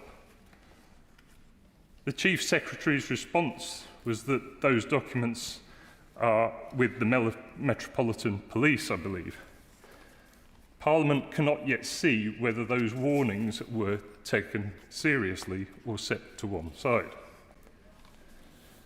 Madam Deputy Speaker, the Liberal Democrats have consistently called for the reforms this affair has made unavoidable. Government by WhatsApp must end. These documents show exactly what happens when significant business is conducted through channels that are imperfectly preserved and impossible to scrutinise. One senior minister told Mandelson in writing that a sensitive matter was a convo for the phone and warned there is a pattern we must get out of. The review of non-corporate communications must produce enforceable rules, not just guidance. The lobbying register also needs root and branch reform. An ambassador retained a commercial stake in a lobbying firm throughout his tenure, arranging meetings between the Prime Minister and clients of that firm, and the system had no mechanism to prevent it, it seems. And the ministerial code must be placed in statute. A code the Prime Minister can choose whether to enforce. It is not accountability, but is appearance, which is more corrosive. But ultimately, those reforms only address the system around the decision. The Right Honourable Member for Gainsborough, the Father of the House, observed on Monday that the Prime Minister has almost no presence in the 1,500 pages, comparing him to the man who never was. The Chief Secretary's response was, Prime Ministers do not sit at computers sending emails from Outlook. They have officials who action their decisions on their behalf. And that may be true. Officials action decisions, they do not make them. The decision to appoint Peter Mandelson was the Prime Minister's. His judgment, his decision, his error, as he acknowledges. But it is his account of that decision that this House has never received. After 10 updates and 1,500 pages, the House might begin to wonder about the reasons for that absence. And I think there are three possibilities. Perhaps the Prime Minister genuinely does not know why he made the decision. He cannot reconstruct the reasoning that led him, having read the due diligence, to proceed. If so, that is alarming. A judgment of this sensitivity involving national security, a convicted sex offenders associate, and known commercial conflicts of interests should not be one whose reasoning evaporates without a trace. Or maybe the Prime Minister knows why he proceeded, but believes an honest answer to this House would be embarrassing. That explaining his reasoning would require him to acknowledge something he would prefer left unexamined. If so, that is a choice to protect himself at the expense of Parliament's right to hold him to account. Or the Prime Minister might genuinely believe that saying, "I made an error of judgment," repeatedly constitutes an adequate account of his judgment. If so, it reflects a fundamental misunderstanding of what accountability to Parliament actually requires. Three possibilities, and none reflects well on a Prime Minister who promised that integrity and accountability would define his government.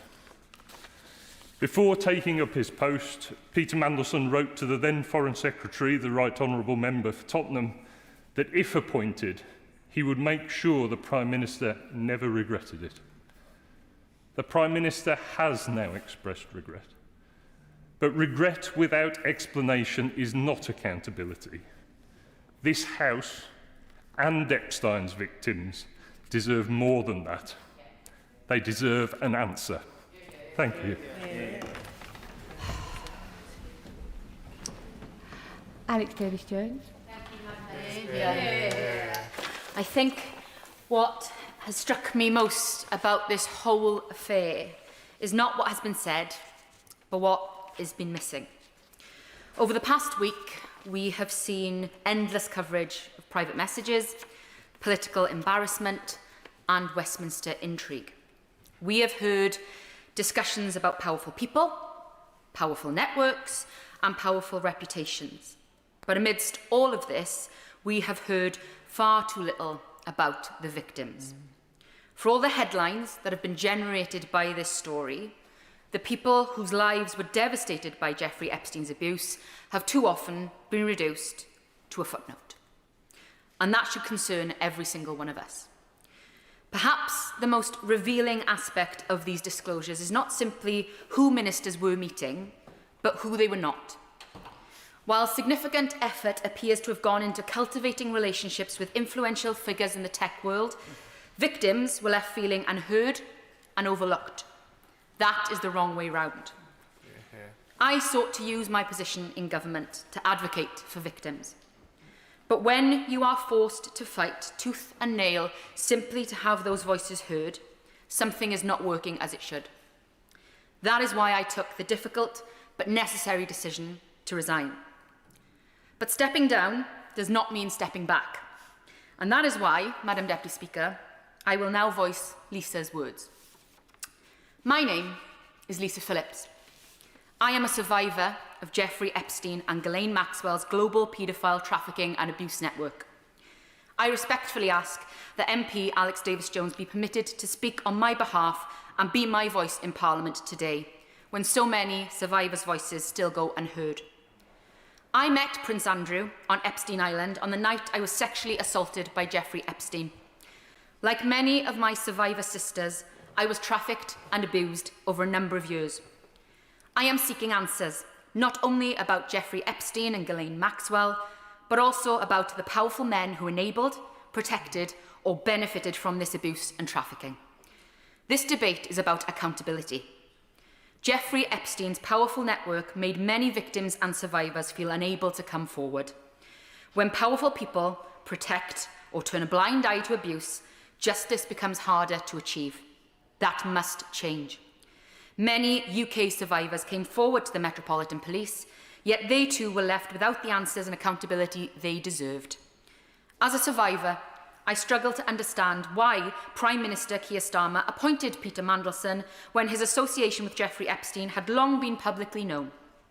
For survivors, this raises serious questions about whether the lessons of the Epstein scandal have truly been learned.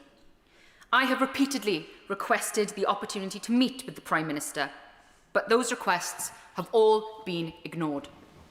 Must I now wait for the next Prime Minister to acknowledge me and my survivor sisters?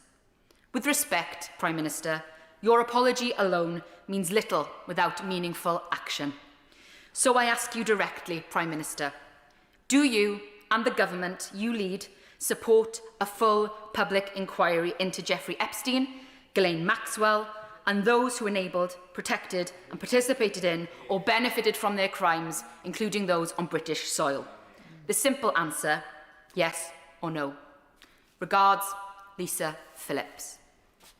The least Lisa deserves, and the many other British brave survivors, is an answer. Yet they are being met with silence. Lisa's testimony reminds us all that this debate cannot be confined to any one individual, though.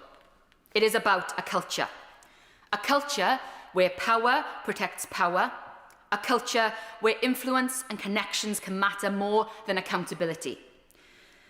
The disclosures made available to this House paint a troubling picture. A picture of senior figures discussing how to build relationships with powerful tech billionaires and Silicon Valley elites. A picture of a government seemingly preoccupied with winning over the likes of Elon Musk and maintaining close relationships with figures such as Sam Altman. And I think this raises an important question. What was the priority? Because at precisely the same time as these ministers were discussing how to secure the approval of tech oligarchs, ministers such as myself and my friend, the Honourable Member for Birmingham Yardley, along with campaigners, safeguarding experts and survivors, were all calling for stronger action on online harm. We were calling for action on violent pornography, action on misogynistic content, action to better protect children online. Yet too often, our voices were ignored, sidelined or dismissed. And as someone who has spent much of their career campaigning to tackle violence against women and girls, I and my honourable friend found that deeply frustrating, to say the least. Because the role of government should not be to seek approval from the world's most powerful technology companies. It should be to stand up for the people we are sent here to serve. And when people look at these disclosures, they see a government that appeared more interested in cultivating those relationships, as I've said, with the tech elites, than listening to the warnings about the harms being experienced by women, girls and young people every single day. That matters. Because the public increasingly feel that there is one set of rules for the powerful and another for everyone else. They see the same names, the same networks, the same circle of influence, the same men, and they see powerful institutions closing ranks when difficult questions are asked. That perception damages trust. But what concerns me almost as much as the disclosures themselves is how, in fact, they came into the public domain in the first place. Not because the government chose transparency, not because ministers proactively provided answers, but because Parliament forced the issue. Because members in this place demanded scrutiny. Because this House insisted on accountability. And that takes us to a much bigger question. Why is transparency so often dragged out of institutions rather than freely given? Why do victims, campaigners and Parliament so often have to fight for information that should be freely available from the outset? And perhaps the most striking contradiction of all concerns transparency itself. Because while this government has spoken passionately about the importance of openness, accountability and a duty of candour, these disclosures raise serious questions about whether those principles were being lived as well as preached. The public are entitled to ask how confidence and transparency can be maintained when disappearing messages were being used at the highest level of government. They are entitled to ask why survivors have appeared to struggle to secure the same level of access and attention that was afforded to some of the most powerful figures in global technology. And they are entitled to ask whether the voices that mattered most were truly being heard. Because when victims and survivors feel ignored, while those with wealth, influence and power are actively courted, something has gone badly wrong. That is not the culture the public expect from government, and it is certainly not the culture that victims deserve. And that is why this debate, this whole issue, should strengthen our resolve to deliver a genuine duty of candour. Not a slogan, not a soundbite, not something invoked only when convenient, but a genuine legal and moral obligation on those exercising power to tell the truth, to preserve information, to be transparent, and to place accountability ahead of any self-protection. Because too often in this country, transparency is not volunteered. It is extracted, painfully.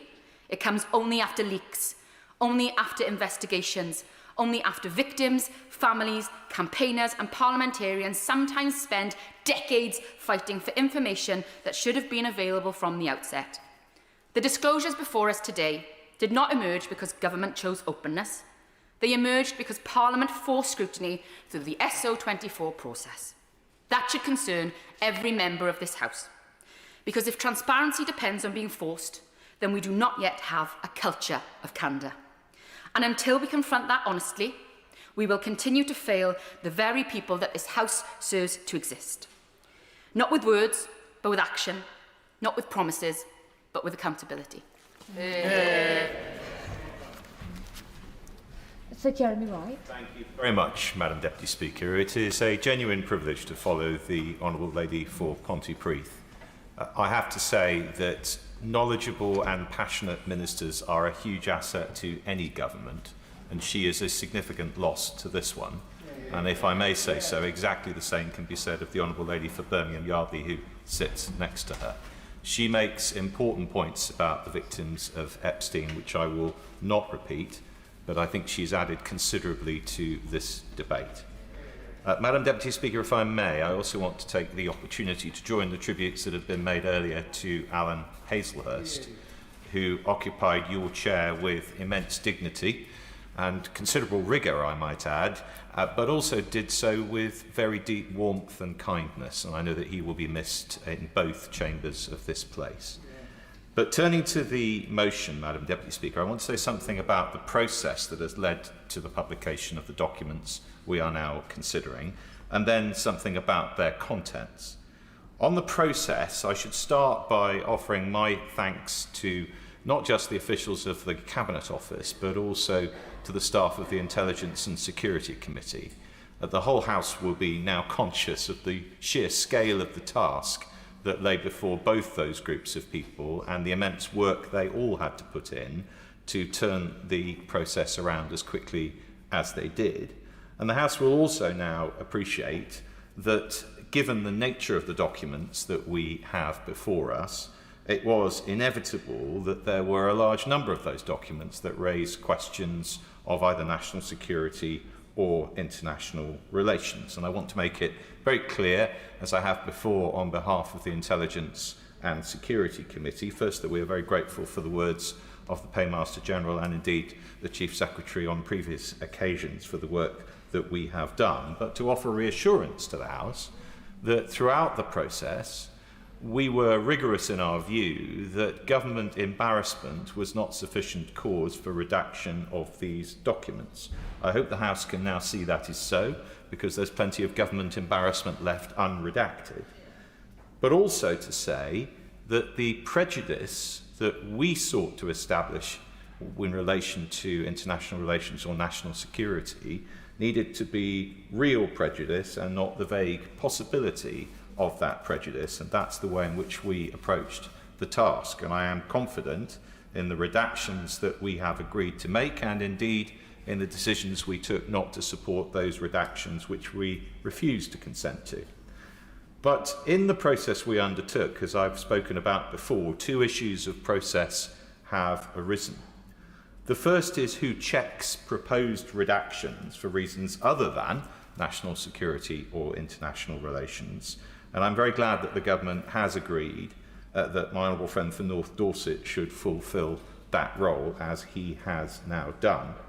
And the other is grounds for redaction beyond the protection of national security or international relations. Now, As many who've heard these conversations before know, I have been and remain critical of the way the government has maintained the unilateral right to redact for other reasons. I don't propose to go through all of those arguments again. But my position is not because I do not think the government has, I will in a moment, a good case to do that, but because I think it's wrong for the government to assume Parliament's consent to that case. I'm happy to give way. Could it be clear, is the redaction done in Downing Street in government and then sent to your committee, to the members' committee, or is the redaction done by the committee on grounds of national security and international relations? Yes. I'm happy to give him that clarity. The documents that we received were unredacted documents, but marked on them were proposed redactions the government sought to make for reasons either of protecting national security or international relations. Where we agreed with the government, we agreed that those redactions should be made. Where we disagreed, then those redactions were not made. So we saw all those documents unredacted. We decided whether to accept the government's proposals for redaction or not. And as the House had made clear it wanted, the final word on those redactions, yes or no, was ours as a committee and not the government's. I hope that's of assistance to the right honourable gentleman. Happy to give way to my right honourable Just for the sake of completeness, will my right honourable and learned friend explain, with regard to the third category of documents redacted or withheld because of the police inquiry, did the committee see those, or does the committee labour under the same degree of ignorance as the rest of us? Well, I think we may have to wait for the Chief Secretary to explain the position from the government's perspective. I can only say that what was put in front of us were not, I think, the documents that the police had sought to have withheld. I cannot say that that is the case in every instance, but we do not believe that there has been complete disclosure yet. We think there will be further documents to be put before us, which the police currently have in their possession. So it may well be the case that there is further work for the committee to do. But I know he recognises from his long experience that we will apply the same degree of rigour and the same degree of impartiality to any further documents put before us that we have with the documents we have already seen. Happy to give way. To ask one more question of clarity, because this is incredibly useful. In terms of the redactions that are made because it's personal information, for example, did the committee see the unredacted version of those documents, or had they been redacted by the time they got to the ISC? Yes, I'm grateful to the Honourable Lady. The answer to that is that we will only have seen the documents on which there are proposed redactions for the purposes either of national security or international relations. However, in relation to other redactions proposed on the same documents, we may well have seen those proposed redactions too. So the reason, as she knows, that I've raised in the past concern about the breadth of those proposed redactions for other reasons is because the committee has seen some of those proposed redactions, but of course we had no way of knowing what proportion of such proposed redactions we had seen, because if a document doesn't contain within it redactions the government proposed for either international relations or national security reasons, the document wouldn't have come before us at all.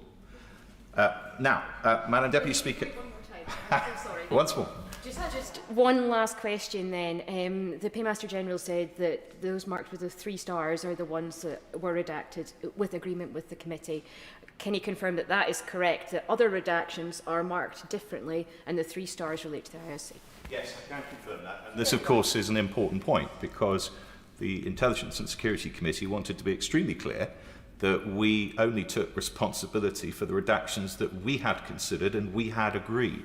And the government, to be fair to it, has always accepted that those redactions that the government has made, without the involvement of my committee, would appear on the documents differently, and they do.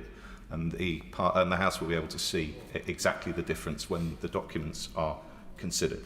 Now, Madam Deputy Speaker, I need to make it clear, I am not an enthusiast for the use of humble addresses to demand disclosure of documents at all, whichever party may choose to use them. And I will in a moment, but just to expand on this point, simply because I think it is inappropriate to involve the monarch in a political argument. But if we are to have them, or indeed any other motions which demand the disclosure of material, then I think we should be clear about the grounds in which or on which the government is entitled to redact that material. But I give way. Way. I've had the privilege of meeting some of the women who survived Epstein's abuse, and I want to pay tribute to them and to those who are no longer with us. Does he agree that as we rightly discuss the processes that took place, we also have to highlight the sheer bravery of those women, and that should be front and centre in this debate, and that this appalling episode of overlooking the victims and still appointing Mandelson despite his links to Epstein must lead to a fundamental change in political culture? Well, I do agree with the point she makes, and I think that argument was put very forcefully and very eloquently by the Honourable Lady for Pontypridd, which she may have heard a moment or so ago. But, Madam Deputy Speaker, I wanted to return to the issue of grounds on which the government is entitled to redact material under this or similar motions. And it seems to me not only that Parliament should have clarity about the grounds on which government seeks to redact such material, but also that the proper time to have that clarity is when such a motion is first agreed, not as documents begin to be disclosed in response to it. So I want to make a suggestion, and I hope the government will see this as a helpful suggestion. It is genuinely meant as such. I suggest that this House agrees standard rules by which a government may redact and the reasons for it, and does so for use in all similar situations in the future, so that we have that clarity. The government has relied on a variety of legislative and common practice routes to support its right to redact, or even in some cases to withhold documents altogether, in relation to this humble address. And I think that process would benefit from consolidation of those reasons into a single document, which the House can then endorse and save this argument being rerun in the future, or at least limit it to a discussion of any specific grounds for redaction the government seeks to rely on beyond the list of agreed reasons to do so.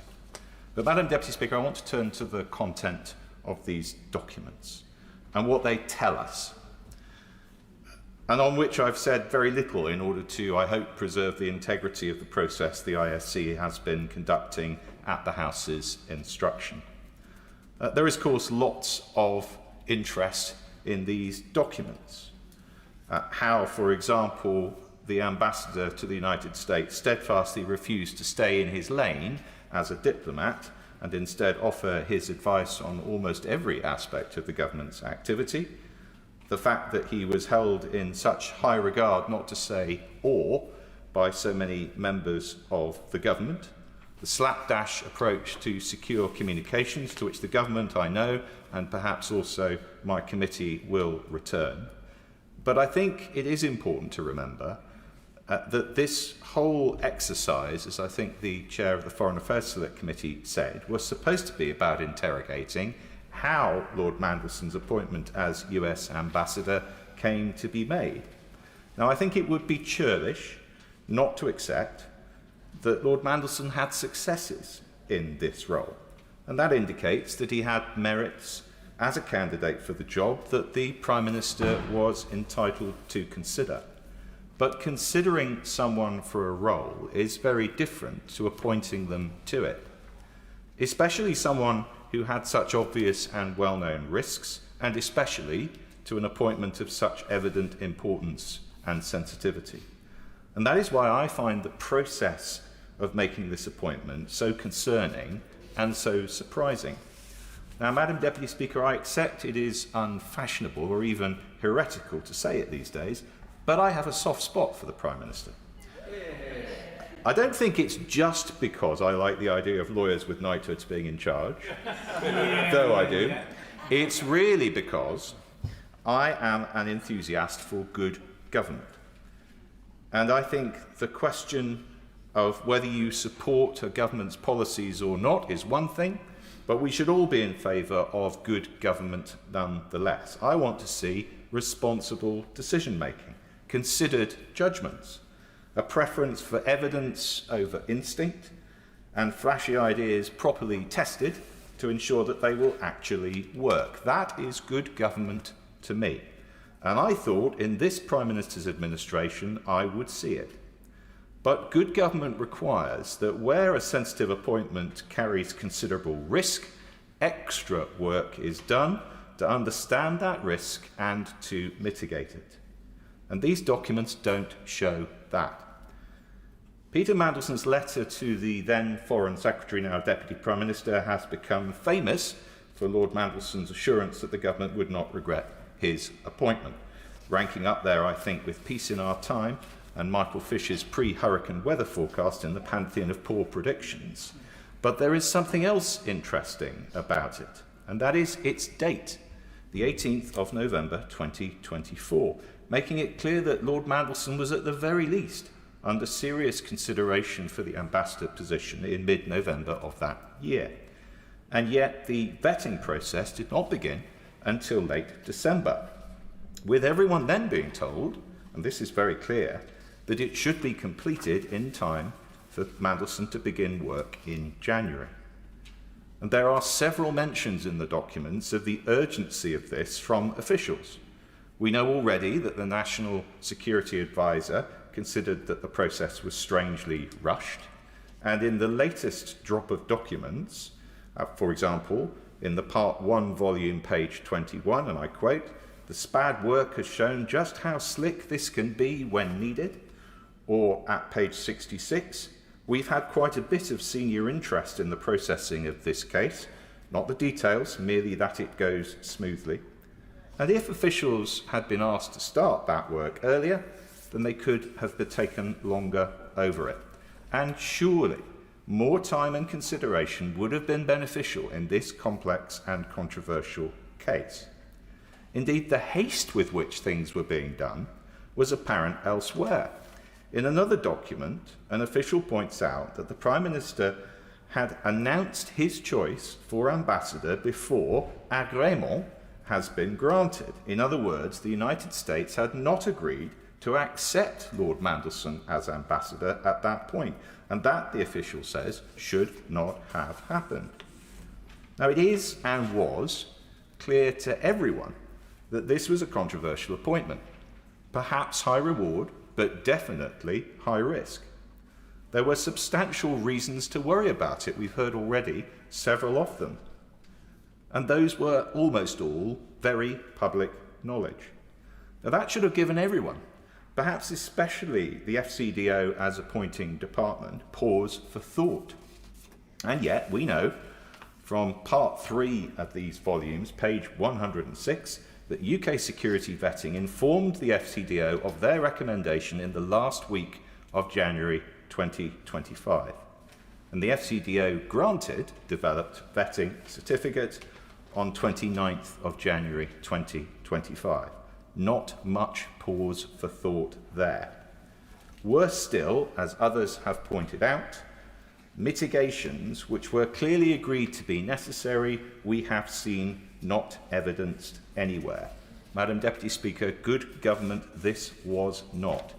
It has been said by many on the government's behalf that mistakes can be made, and that is of course true.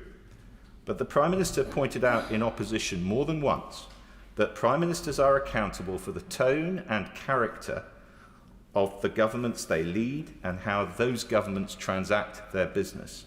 And he was right. These documents show that in the making of this very important and sensitive decision, there is much wrong with the tone and character of this government. Ian then. Thank you, Madam Deputy Speaker. The latest Peter Mandelson scandal epitomises everything my constituents in Liverpool West Derby detest about the political establishment and why so many are losing faith in this place.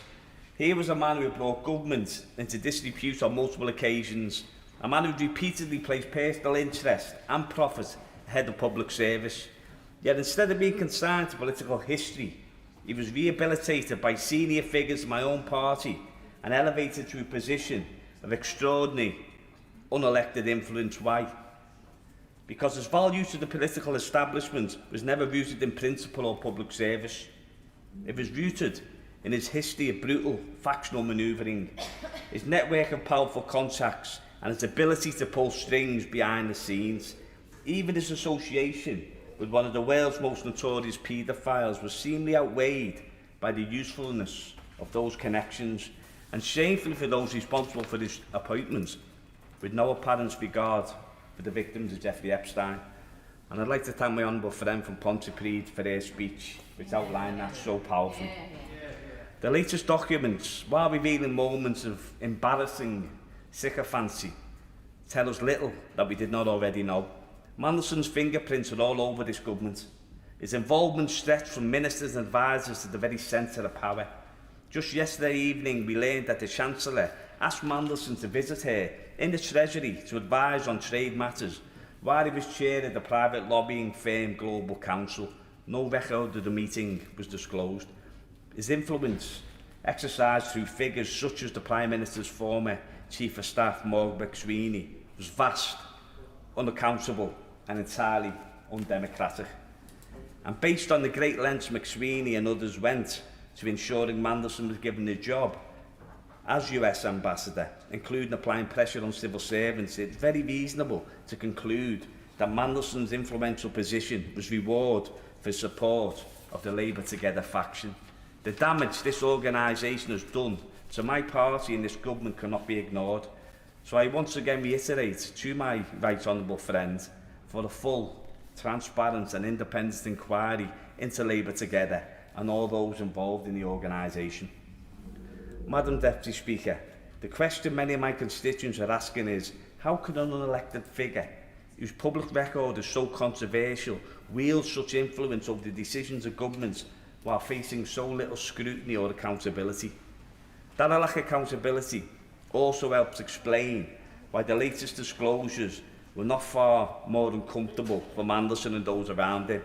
As we know, despite requests to do so, he refused to hand over his personal phone as part of the evidence-gathering process. This speaks of a wider problem of culture in Westminster and Whitehall, and is exactly why we need the duty of candour that a Hillsborough law would introduce. There can be no more exemptions from transparency for the powerful. There can be no special rules for those at the top. Public confidence depends upon accountability applied equally to everyone. I, like many others, await government's actions on the progress of this crucial piece of legislation, and I hope my right honourable friend can shed some light on its stalled progress when he winds up the debate. The ongoing police investigation means Mandelson may yet face further scrutiny. However, the absence of so much correspondence, together with the significant redactions in material already published, means the true extent of his influence over government decision-making may never be fully known. My particular concern, Madam Deputy Speaker, centres on the relationship between this government and the US technology firm Palantir, a former client of Global Counsel.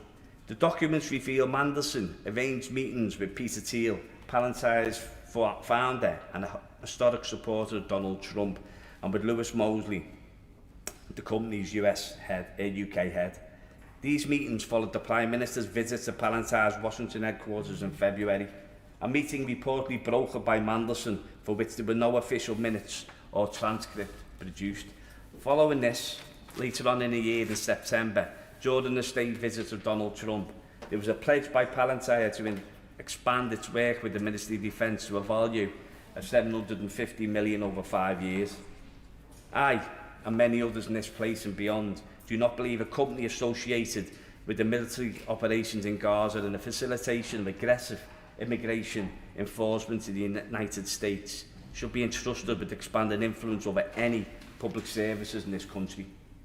But my greatest concern is Palantir's growing role within our National Health Service, a matter which the Science, Innovation and Technology Committee today described as an unacceptable point of weakness, which could leave our data at the mercy of hostile actors. I first raised concerns about this company in 2023 when the Federated Data Platform contract was awarded. Since then, I have repeatedly called on this government and the last government to exercise the 2027 break clause and end this relationship. Yet despite widespread concerns from parliamentarians, healthcare professionals and members of the public, for some reason, Palantir's presence within our NHS and access to patient data has only continued to grow. That expansion comes despite significant concerns being raised elsewhere. New York City Health and Hospitals withdrew from its contract with Palantir earlier this year, while a proposed Metropolitan Police contract was blocked last month. Those decisions reflected principled leadership and a recognition that public trust must come before corporate influence. And I thank Mayor Khan for showing that desperately needed leadership, a real example to others. The concerns they acted upon are shared by many NHS staff and many of my constituents who are deeply uneasy about the growing role of Palantir in managing sensitive personal data. That's why I was particularly concerned when the former Health Secretary ruled out ending Palantir's contract early this year, citing efficiency gains, despite evidence that many NHS trusts using the platform had not reported clear benefits of the software. And here, that the missing documents for me become extremely significant. Just months after Mandelson sought a meeting with Palantir's UK Lewis Mosley, the former Health Secretary, who we know was in regular contact with Mandelson, held a private meeting with Mosley himself, as reported by The Guardian, amongst others. So a legitimate question arises: did Mandelson facilitate that meeting in the same way he appeared to broker discussions between Palantir and the Prime Minister? While many in Westminster are preoccupied with the gossip, personal exchanges and political intrigue contained within these documents, I'm far more concerned by what is absent: the gaps, the redactions, the missing correspondence that may never come to light because relevant material was withheld or phones were stolen. Because those missing pieces would not simply demonstrate that Peter Mandelson was embedded within the machinery of the government, they would reveal the consequences of that influence. They would show how decisions affecting our public services, our NHS and our democracy may have been shaped by unelected power, corporate interests and private relationships operating beyond public scrutiny. Until there is full transparency and genuine accountability for how decisions of national importance are made, public trust in this place will continue to erode, and that, Madam Deputy Speaker, is a very, very dangerous place to be going. That principle should have applied to Peter Mandelson, but it clearly didn't. And what a catastrophic mistake that was and continue to be. But moving forward, it must also apply to all those currently exercising power within this government and anybody seeking to lead this government in the years ahead. Sir John Hayes. Thank you, Madam Deputy Speaker. This House stands tall when people across it find common cause in speaking for the people. Our authority is derived from just that. There is immense wisdom present in the House today, and probably even greater wisdom that's not present. But that's not the essence of the root of our authority. Our authority is derived by our election. And when the House finds its feet in the way that it did, personified by the speech of the Honourable Lady from Pontypridd, I think the message that's broadcast from this place more broadly is that MPs don't merely dance to a tune composed and conducted by the Treasury bench, or indeed the opposition front bench, but are capable of making judgments of the kind that she epitomised when she made her contribution earlier. Now, I've been part of this process. I won't say sweated blood, but certainly spent a great deal of time, like my right honourable friend, over the past weeks. I've seen more of my fellow members of the ISC than I have my own family, and we have trawled through immense numbers of documents. And following that process, I want to make 5 points. The first is that the humble address, and there is a debate to be had about the appropriateness of humble addresses. We've rehearsed bits of that debate today. But the humble address was absolutely explicit in its instructions to the ISC. It empowered the ISC in a unique way, actually, which is why I don't accept the arguments being used earlier about the withdrawal of documents, the argument around precedents, because this particular humble address, as my proposed there, empowered the ISC in a way that is unprecedented to examine those documents concerning international relations and national security pertaining to the appointment of Peter Mandelson as the ambassador in America. It did so on the 4th of February in expansive terms. There is a case to be made that the humble address was too permissive, but that's not for us to debate now. That was the debate that took place then. For example, it talks about all electronic communications, as my right honourable friend described, and yet we see nothing of videos, of recorded messages, of all kinds of electronic communications, which clearly might be salient to our consideration about whether Peter Mandelson should have been appointed at all and why he was appointed. And so the humble address gave the ISC that instruction. It's important to just make crystal clear that the ISC is a committee of Parliament with unique legal powers, with special legal powers. And those legal powers extend beyond any other committee of the House and enable that committee to look at the most sensitive matters of all. Strap documents, for example. As sensitive, I'd argue, in many cases more sensitive than anything that we might have been offered as a result of the humble address providing that instruction to us. And yet the government took the decision not to make available to the Intelligence and Security Committee the vetting file associated with Peter Mandelson. The argument used is that if it did so, it would have a chilling effect on the whole vetting process. I regard that as a specious argument because it confuses scrutiny with disclosure. The ISC was never going to disclose any of that material, a point made by my right honourable friend, its former chairman. And so it was a matter for the government to have faith in the ISC, as clearly the House had faith, or at least for the government to reflect the faith of the House in providing all the relevant material to the ISC. But let's leave that to one side.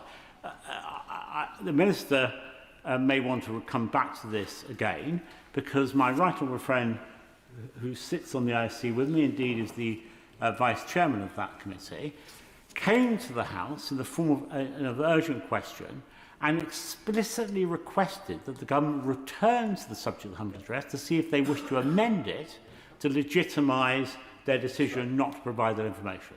The government chose not to do that. They chose not to ask the House for consent.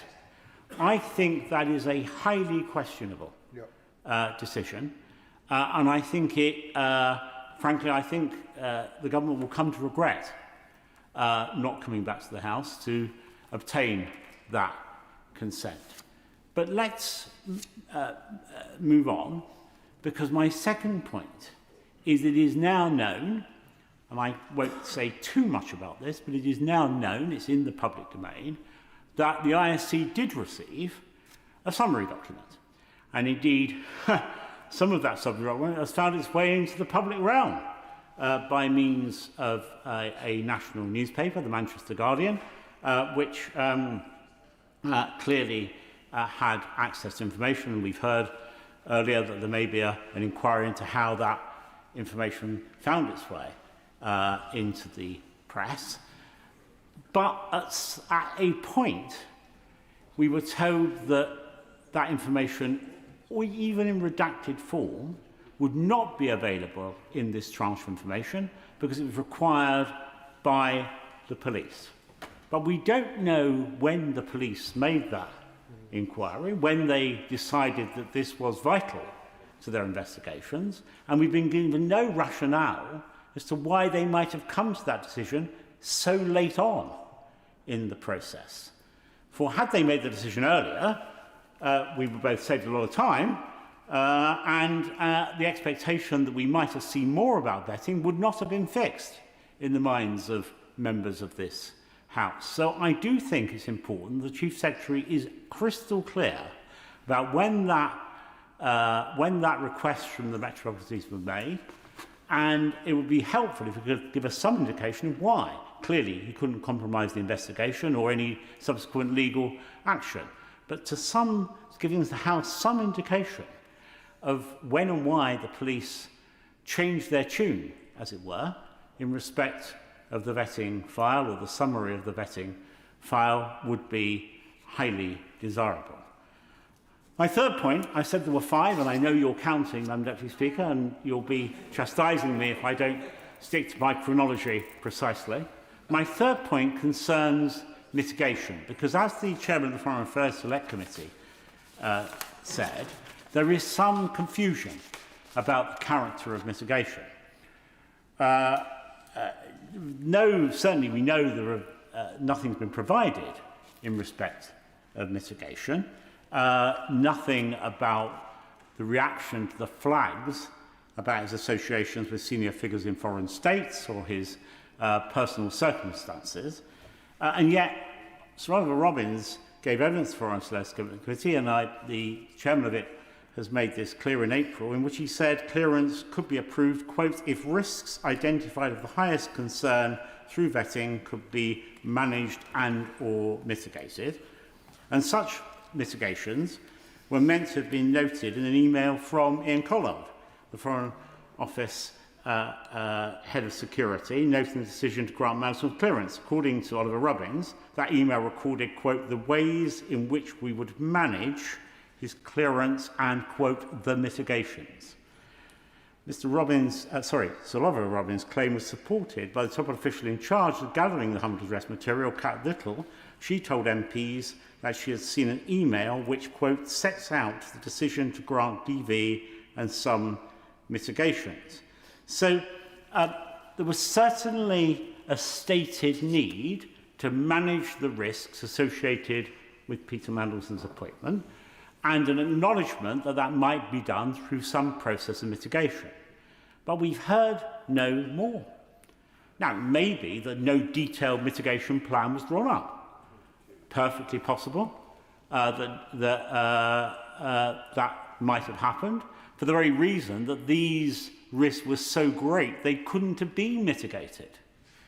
But even if that were the case, surely there would have been box notes, there would have been communications, there would have been emails making all that clear between the Foreign Office and the Cabinet Office, between UK vetting and the Cabinet Office, between ministers and officials, and yet we've seen nothing. So I will happily give way to my honourable friend. My right honourable friend for giving way. Would he agree with me that in addition to the concern he's expressed that there is no evidence of mitigations having been put in place, there's an additional concern which there wasn't much time to do those mitigations between the point at which UKSV recommendations were received and a decision by the Foreign Office was made to grant vetting, then there really wasn't much time for mitigations, as well as very little evidence that they were provided. That's true, and that indeed might have been reflected in some of the messages that I have suggested to the government, that they might, even at this late stage, make it available either to our committee, perhaps that's the most sensible thing given the terms of the humble address, or if and subsequently in a redacted form more widely. So even if it were true that because of the pace of the appointment that a full plan couldn't be drawn up, I find it inconceivable, I go as far as to say unbelievable, there were no communications of any kind associated with the measures referred to by Sir Ollie Robbins and by Ian Collard. I give way to the... Right honourable gentleman, I'm just. I hope this is helpful. In the evidence, in the written evidence that Collard gave to us, he said at point 6, when was the receipt? When was the? In answer to this question, when was the report received by the department? So that's they received an email from UKSV at 1:52 on the 29th of January, informing PSD that the report was ready for the FCDO to review. So that's the date you heard about the developed vetting. And then the email which is the nearest thing we have to anything that has any mitigations, is dated the 30th of January at 10:12 in the morning. The Right Honourable Lady will know, furthermore, that Ian Collard, through a letter sent to the Foreign Office, told MPs he had sent an email, quote, recording the fact of the decision, but not in the underlying discussions or reasons for doing so, and mitigations. So she's absolutely right. And when she said earlier she was unknowing of why this had occurred, I think the whole House would share her view. None of us quite know why on earth that material doesn't exist, or if it does exist, why it's not being made available. My fourth point, I'm coming to my exciting conclusion in a moment, so I know you'll be pleased to hear that, Mr. Speaker. My fourth point concerns the declaration of interest form. Now, we know from the first tranche of documents that were relayed to the House that a blank template on declaration of interest for Peter Mandelson to complete was made available. But the completed declaration of interest, from which presumably detailed actions could be derived, has never been made known. I understand this is another document that may have found its way into the hands of Metropolitan Police. If so, when did that occur? When did they request it? And again, why did they request it? Greater clarity from the government on the declaration of interest would be most welcome. Finally, Madam Deputy Speaker, I'd say this, thanks to the learning of the Paymaster General, we were able to speak a little earlier of Gladstone and Disraeli. And Benjamin Disraeli, whose picture I carry with me at all times. Many people carry pictures of their children, their grandchildren. I carry a picture of Disraeli. Benjamin Disraeli, I'd be happy. Should I carry a picture of Gladstone? Well, I would recommend not. Before the honourable member responds, regardless of whichever picture Mr Martin would wish to carry, it's always decent to make sure you're in the chamber long enough to intervene on someone that's giving a speech. Sir John Hayes. Madam Deputy Speaker, I'll say no more, but Come on, John, show us you're dizzy. Except this. Disraeli said that circumstances are beyond our control, but we all have control of our conduct. And of course it's true, the context in which the appointment of Peter Mandelson was made was beyond the control of the gentleman who's responding to this debate tonight. But the conduct of the government, as described by my right honourable friend, is a matter for which he and other members of the Treasury bench are answerable. And the conduct of this affair seems to me to be, at best, highly questionable, and at worst, something much more serious. So I simply say to the Minister winding up, there is still a chance to right some of these wrongs in what happens next. Some of the questions posed from across this House as it found its feet earlier today can and still should be answered. We won't get the full detail until the Metropolitan Police have conducted their own inquiries, I understand. But there's much that can be done to provide further explanation as to about the things we haven't seen and why. Fleur Anderson. Thank you, Madam Deputy Speaker. Thank you for the opportunity to speak in this debate. And let me start, as we must, with the victims of Jeffrey Epstein. And I'd like to thank the Honourable Member for Pontypridd for raising the testimony of Lisa Phillips, of naming one of those of those victims, because they do have names. They are people who will be listening to this, who find this whole process re-traumatising and painful again and again and again. And the fact that this all seemed to happen from the ultimate boys' club situation of a boys' club which surrounded Epstein, a boys' club that surrounded Mandelson, a boys' club that was in number 10, that led to all of this happen. I think we've been just drawn here, even today, into this vortex that happened. And I don't like the fact that we are still having to be part of it, still saying his name when he did such dreadful things to so many people. But I'd like to also pay tribute to the women and girls who were abused and exploited by him and his associates, and that they do deserve truth, accountability, and to know that public institutions have learned lessons. Their bravery in speaking out is why this House keeps returning to question of standards, of judgment and transparency. And I want to ask the House to stand back a bit in my speech and look at the whole humble address process. As a member of the Foreign Affairs Committee, we've been following this very, very closely indeed. And I would join with the member for Kenilworth and Southam in saying that I am not an enthusiast of the humble address process. I think that it should be used, but I do have questions about it. I have been very critical of the appointment of Peter Mandelson from the moment it was even thought about appointing him, that it should never have gone further than that. Through the due diligence process, the vetting process and the final decision. My constituents expect ministers to be held to the highest standards, and when those standards fall short, they do expect answers. Some areas I've got particular concerns about have already been raised by members during this debate. There need to be changes to the appointment system. This process tested that system to the limit, and it was an extreme circumstance with a new government, with a very high-profile position, done under very quick circumstances, and a very rare political appointment to an ambassador role. But that is where the system needs to be looked at when it's tested to the utmost. And I hope that in future the Foreign Affairs Committee will be given the opportunity to meet with political appointments in the future. There may be never another political appointment after this one, but if there are, it needs to be done differently, and we need to hear that that will be. I also have real questions about the due diligence process.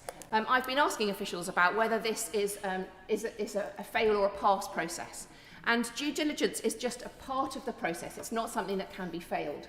But I think that that should be looked at. If there are enough red flags in the due diligence, would you even go ahead into vetting? Why did we even? There were a couple of red flags: Epstein, Russia, China, and these are pretty big red flags to me. And I think that part of the process should be looked at as well. But just moving on to the humble address process itself. It's an important tool for the opposition for transparency. It's an appeal to the King over the heads of government.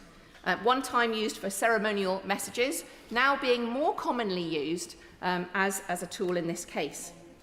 In February this year, the humble address was used for the publication of papers relating to Andrew Mountbatten Windsor.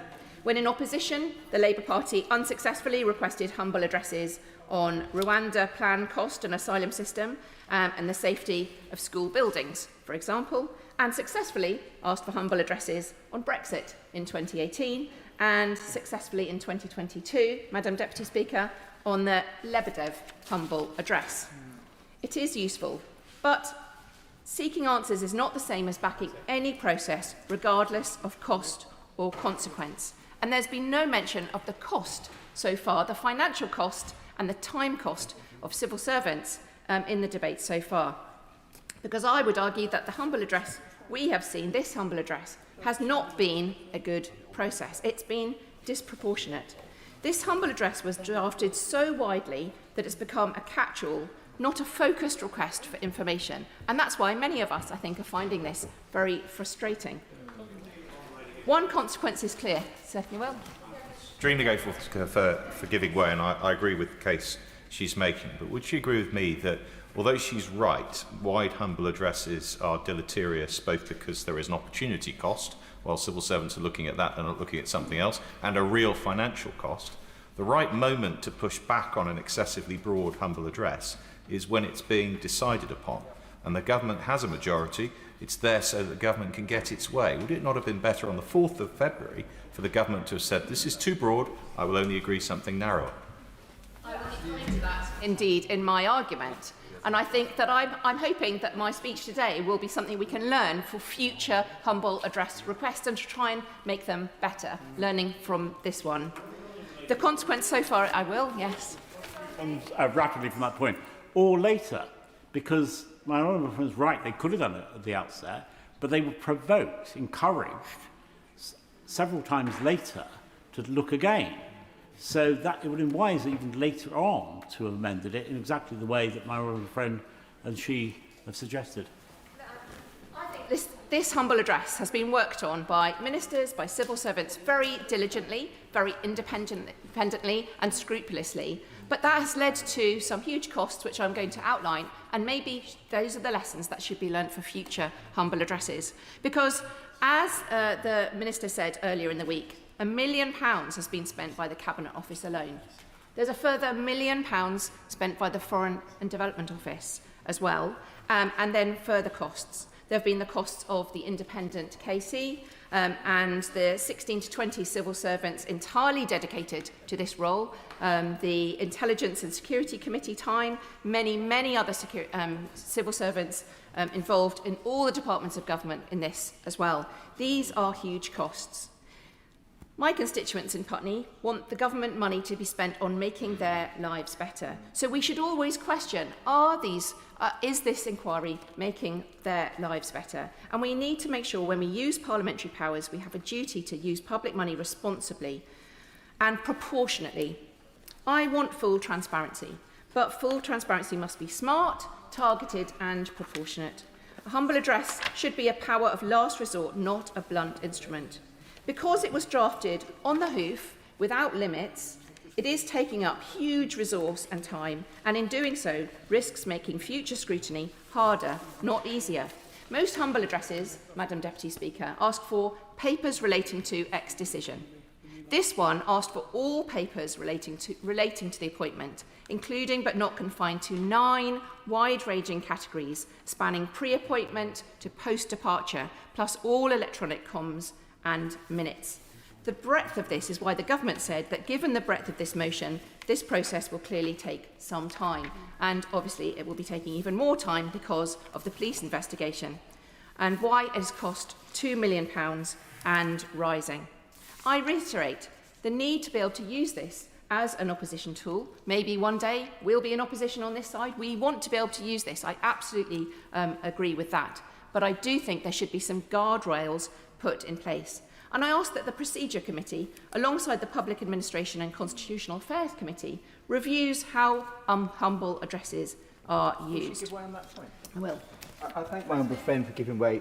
She's making a really important and really thought-out speech. I wonder when she talks about those guardrails, because my constituency in Harlow would feel the same as her constituencies about the time this is taking and the amount of government resources that's being used. But it's also really important we get that transparency piece. But would you agree that one of those guardrails should be to protect those minor officials, which is what the redactions that, of course, some discussion are seeking to do, because actually what this humble address what should happen in this process is those that are guilty should be punished, but those that are innocent should not. And my honourable friend raises another good point, and has also been raised earlier, is about the rules around redactions to make sure that they are consistent between inquiries. There are many things we can learn from this, and we should build them in the future. But I would make 3 points, only 3. First, we need scope and limits. Motions should set out the subject, the time period, and the type of documents sought, much more rigorously than this humble address did. Second, we need a proportionality check. When we voted on this, were not given financial information. Before the House votes, we should have an estimate from the government of the likely cost, staff time, how long compliance will take. That should be part of our measured judgment. We can weigh that against the public interest and use this information in our vote. And third, we should use the right tool for the job. There are select committees, as we very well know in the Foreign Affairs Select Committee, we have been rigorously looking at this, written questions, FOI requests, police investigations, as there is in this, evidence under oath. There are other routes to transparency as well. And I'm not saying we should have used that in this case. This is the right thing for this time. But we should be prepared to check ourselves for future humble addresses that those other routes should not be used. Before she sits down, may I just may I intervene? because I wanted to congratulate her on her thoughtful and really important contribution, because I do think this is a moment where we need to make sure that if we use a humble address, again, we use it as effectively as we possibly can. But I'd also like to just ask her to highlight a little bit more, because we talked about the amount of money, but also the opportunity costs. And we heard, did we not, from the Foreign Office and from the Cabinet Office about the amount of time that civil servants were spending on this. And one particular gentleman who'd come back from Iran and was an expert on that, but was spending his time on this, as opposed to being able to give the right sort of assistance to the Foreign Office when it comes to the really important issue of what we should be doing with regard to Iran. I absolutely agree with my honourable friend, the chair of the Foreign Affairs Select Committee, because this is foreign affairs money that's being spent. Now, what else could it be spent on? It could be spent on aid, humanitarian aid. It could be spent on ensuring that our systems and processes are supporting those worldwide to make sure we're all safer. The Intelligence and Security Committee has been looking at this a lot, but there are many other intelligence and security issues we're facing in the world. There are huge amounts of very, very senior civil servant time spent on this as well. And they themselves have been reflecting on this process. And I think what I'm sharing is some of the frustrations that they are feeling as well, because they're the ones who've had to look through an enormous amount of papers that are well outside the very focused questions we're having. Why was Peter Mandelson ever employed in the first place? We should absolutely be looking at that with a laser-like intensity. But the wide-ranging other bits of paper, of course, you never know what you don't know until you've looked at it all. I absolutely accept that. But I think civil servants, the ones sort of in the middle of the process, have seen that this could be a far better process altogether. Certainly. I'm grateful for my honourable friend for giving way. She's making a very important contribution about the effort, time and the amount of documentation involved in this. She's also talking about the amount of money and the cost that this has endured. And she's talked about a number of things that could have paid for. Does she agree that one of those things could potentially have been an inquiry into this, which is what the victims and survivors are calling for, and also the reams of information that could then be included in that have been necessarily not included in this humble address, given that it was not necessarily relevant to the appointment of Mandelson as the ambassador to the US? I absolutely agree. And during my honourable friend's speech, when she talked about the inquiry, I thought exactly that. Shouldn't an inquiry and all this money be also making sure that we look at the victims, the justice that's needed? In my own constituency, I'm working with women who are the victims of the PIP breast scandal incident. 47,000 women are affected by that. They have never had any amount of parliamentary money spent on any inquiry into them. They would be looking at what we're doing here and want us to just look at the proportionality of it. And I always like to raise their case as well, Madam Deputy Speaker, so I hope you'll allow me that. But I think it's those kind of comparisons we have to have in our mind all the time. And as constituency MPs, we do. Yeah. Madam Deputy Speaker, moving on from my 3 points about humble address, which I hope the Procedure Committee will be taking up, I also want to briefly address the issue about the full internal vetting document being published. I understand why colleagues opposite want this to be published, and I share their frustration about how the appointment was handled. But I cannot support publishing the raw vetting documents because it would do lasting damage to our vetting process, and I want to underline that. Vetting only works. Yes. Wants to publish that document. The point was that it was a document that could have been made available to the ISC, not for publication, not for disclosure, for scrutiny, because it might have informed our understanding of the whole process. Thank you, and I thank the honourable member for that pushback. But having spoken to those who do the vetting process, even understanding that anything you say may be disclosed to a parliamentary committee is itself an hugely chilling factor. Vetting only works if civil servants can give the most frank, professional advice without fear that anything they say will be published, shared with committees, and we may need to make sure. Again, but I'm sorry, she could still develop her case if she talked about parliamentary committees in general. But I chaired the ISC for 4 years. and the ISC has been in existence, as I said in an earlier intervention, since 1994. The ISC never leaks. If it leaked, the person who leaked anything would be criminally prosecuted. Yes. And there is no question that if these vetting documents were shown to the ISC, of it having a chilling effect on anything, because the ISC is hermetically sealed, it doesn't leak about far more important things than the miserable private life of Peter Mandelson. I thank the honourable member for that comment about the ISC. And I would just continue to take advice from that vetting process, that it needs to be more hermetically sealed even than this. We need to take real care over this.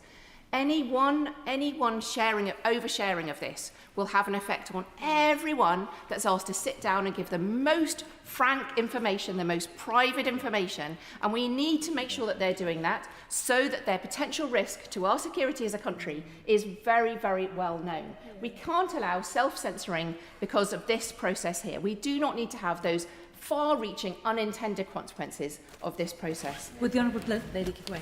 But is there not another argument, which is also that there are certain people who are thinking again about applying for jobs where they may need to have developed vetting, and those people may well be women, people from ethnic minorities, people who are gay, who for whom any disclosure of this would be so profoundly embarrassing they just would rather just not get the job. My honourable friend makes the point very, very well. There are minority groups. There are people who don't know whether what they are worried about in their past may or may not be an issue, and they will not share that. They will not even go for the developed vetting, which means that they can't rise up within the Foreign Office. They won't even go for the job, potentially, for fear of that. We cannot have that as the unintended consequence of this process here today. We cannot hear about that in 10 years' time. There have been other issues that have compromised our national security, maybe because they haven't been shared, or that have robbed us of very serious talent and opportunity from across the country because they have not joined the ranks of our civil servants because of the things that we are sharing or not sharing within this process. It's not about more transparency, it's less. It potentially could leave ministers with less honest advice. It potentially could weaken accountability and put unfair pressure on civil servants who serve governments of all colours with impartiality. What the public need is the outcome of the vetting, however. I'd just like to say I agree with the Honourable Lady. As someone who has been through the vetting process repeatedly in the past, you are told when you go to a vetting interview that this information that you are going to give me is between me and you, the vetting officer, and the subject of the interview. And to even, of course, the ISC is hermetically sealed, but as a person going through that process, if you know that even if it is going to be given to anyone else other than the vetting officer, that makes you think, shall I be giving this information? And that compromises the entire vetting system. I thank the honourable member for that very helpful intervention and understanding the inside of it. It's got to be between you and the vetting officer and not to think that this can be shared further. That is absolutely at the heart of it. The last time I will give way. I'm extremely grateful. She's being very generous. I just want to develop this point from a slightly different angle.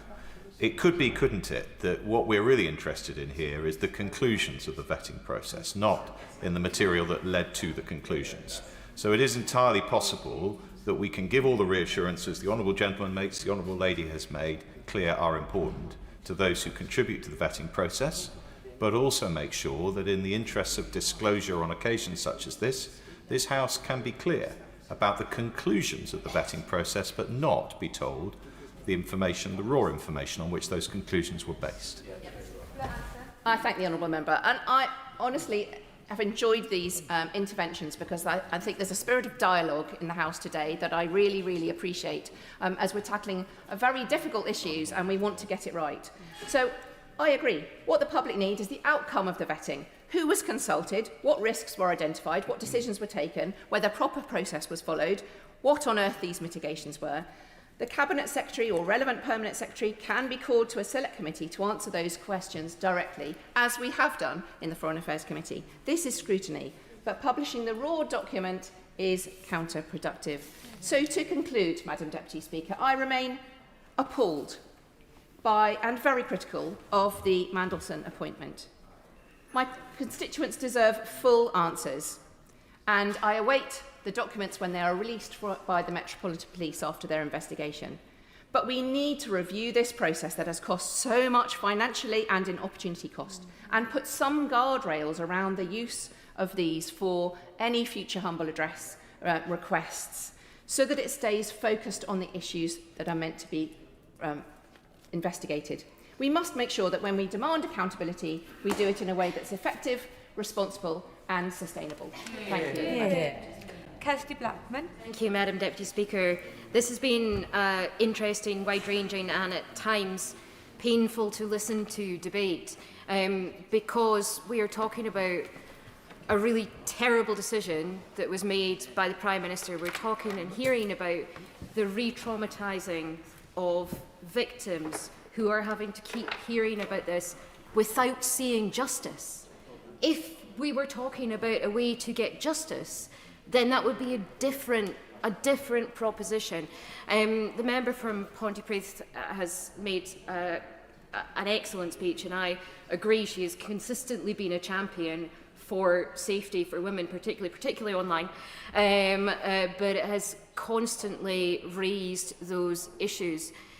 We've seen throughout the debate today from other members, not from the member from Pontypridd, a significant number of dead cats being thrown around or waved around. Or in fact, if you spend a lot of time going through these documents, perhaps red boxes that have been waved around, red boxes with President of the United States written on them, because it seems there's an awful lot of time dedicated to getting a red box for the President of the United States. An awful lot of civil servant time that could have perhaps been better spent being more transparent, for example, instead of chasing the specific maker of red boxes and getting them to print things on a red box. There have been other dead cats or red boxes around the mitigations, for example. I do think it's important that there should have been mitigations. I think that's the point that was made when the Prime Minister was first given a document on whether or not Peter Mandelson should be appointed. It said the advice that was given was that mitigations would need to be put in place. But the problem wasn't that mitigations weren't put in place. I'm not saying that mitigations were put in place. I'm not saying that we know which mitigations were put in place or that we don't know which mitigations were put in place. The problem was that the Prime Minister made that decision in the first place. The information that was given to the Prime Minister, the bit of paper that was given to the Prime Minister that talked about the reputational risk of appointing somebody who was friends with Jeffrey Epstein. It's not a reputational risk. It's a risk. It's a risk that will risk re-traumatising victims. It's a risk that will ensure that ensured that somebody who had close links with various companies and with Russia, for example, was given a position of power. Now, the Prime Minister knew that these were problems, and it was incredibly cute of the chair of the Foreign Affairs Committee to try and talk about the fact that the Prime Minister really wasn't responsible for this. He delegated it to other people. The Prime Minister made the decision. The Prime Minister has held his hands up and said he made the decision.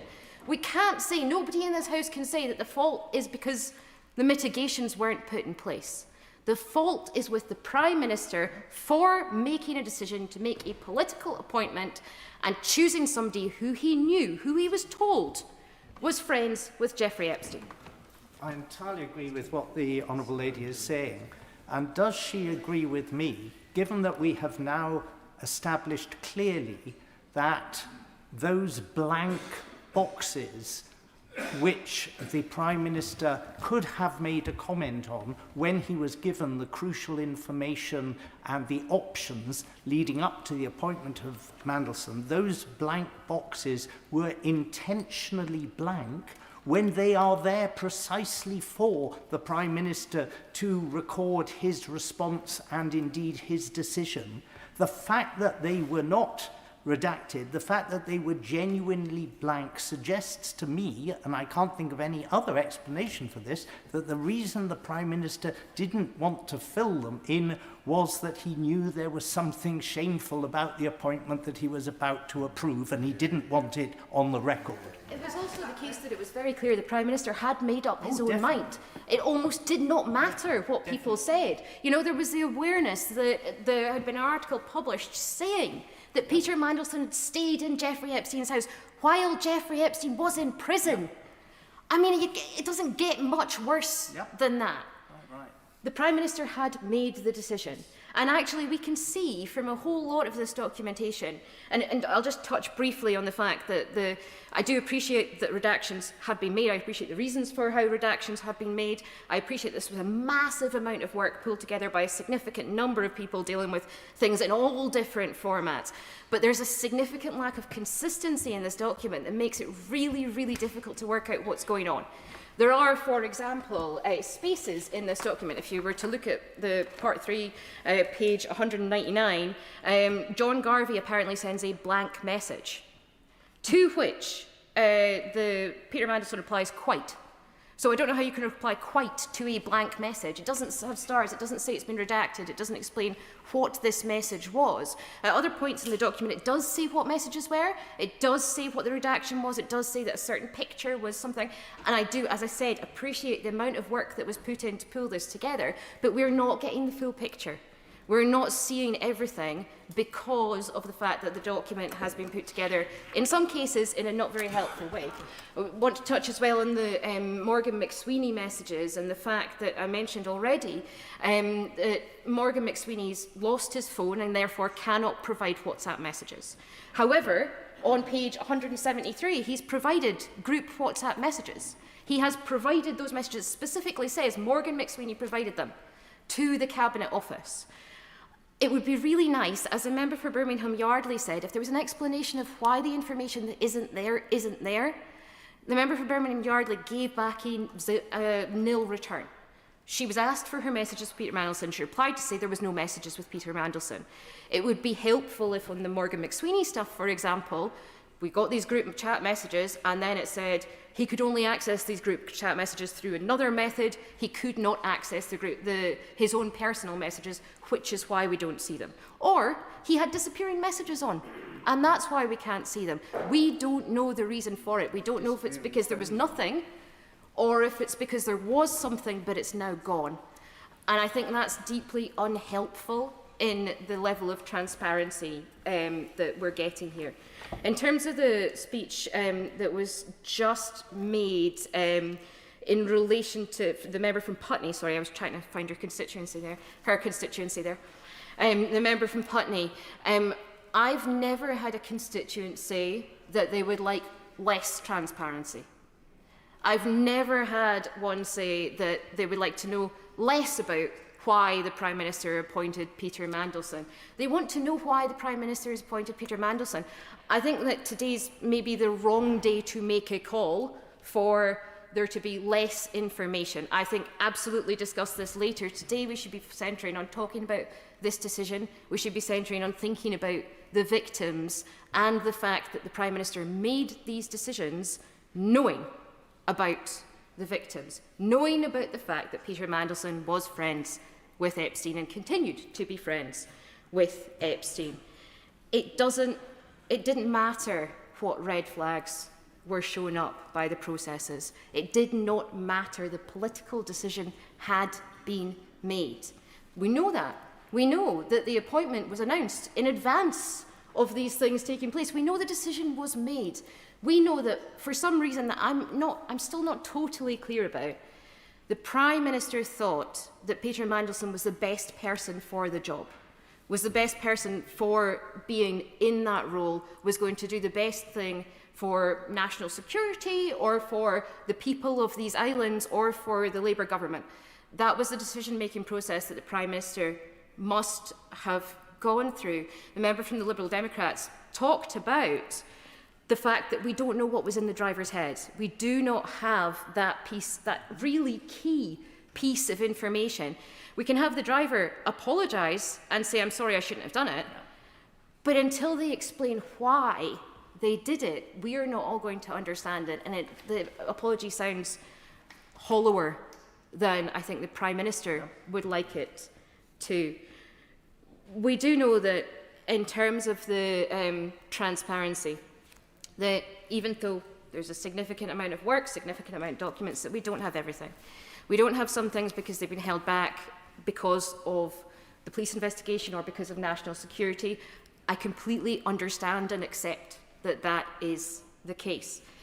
However, there are other things that we don't have. So on the 4th of February, the day that the humble address went through, I submitted a number of Freedom of Information requests to the Cabinet Office.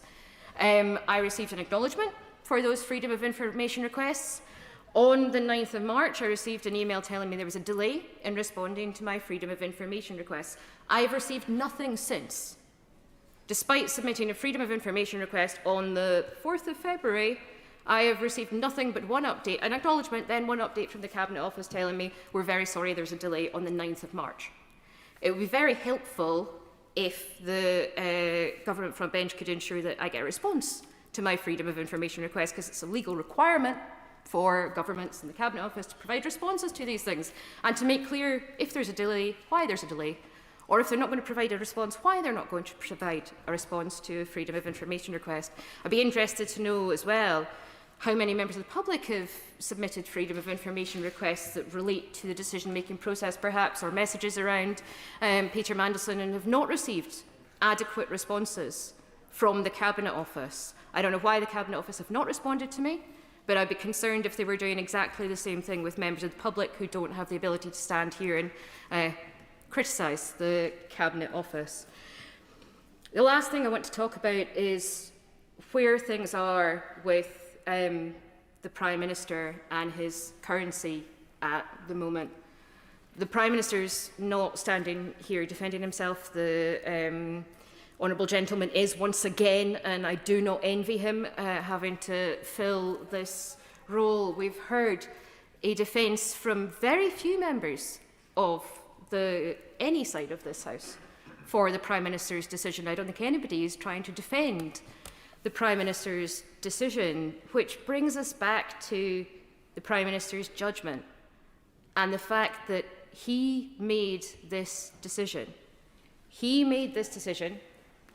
It wasn't, as has been tried to say, some civil servants or special advisors that made the decision. It was a Prime Minister who made the decision. However much his arm may have been twisted, perhaps, as was suggested by the member, the chair of the Foreign Affairs Committee, it was down to others who really pushed this, who really did the decision-making here.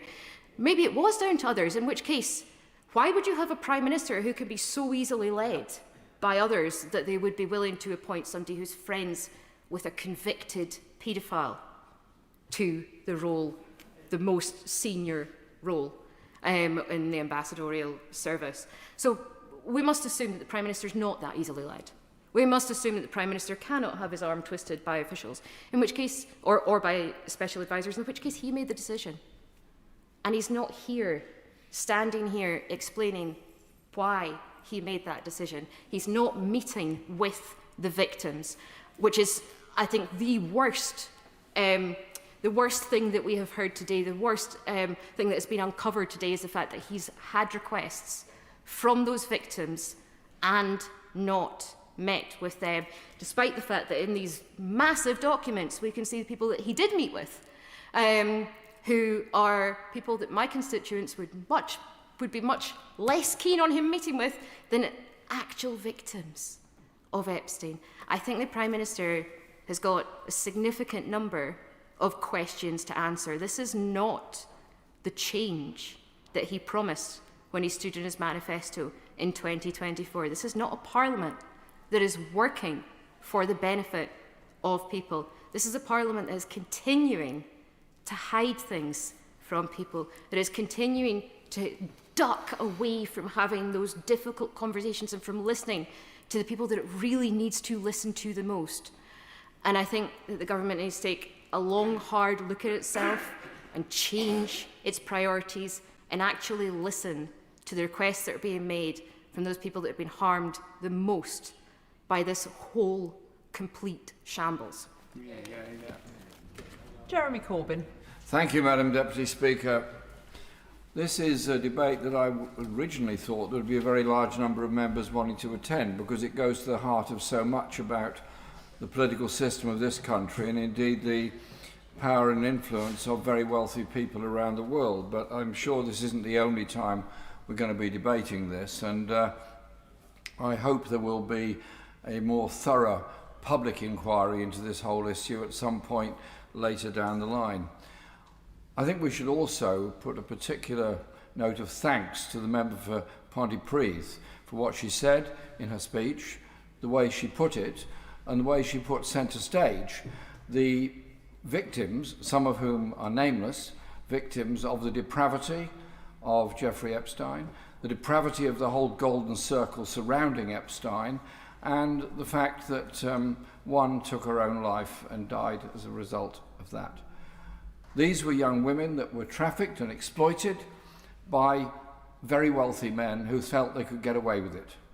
And even after Epstein's initial conviction, they carried on gravitating towards the golden light of Epstein and the money that he exuded, the influence he exuded, and the way he had made his money, which was actually all about helping the super rich in the United States to avoid paying tax by relocating them and their resources to the US Virgin Islands. The millions that he made and the millions that were not paid in tax by those very rich people are millions not spent on health, housing, education, and all the other things that working class communities need.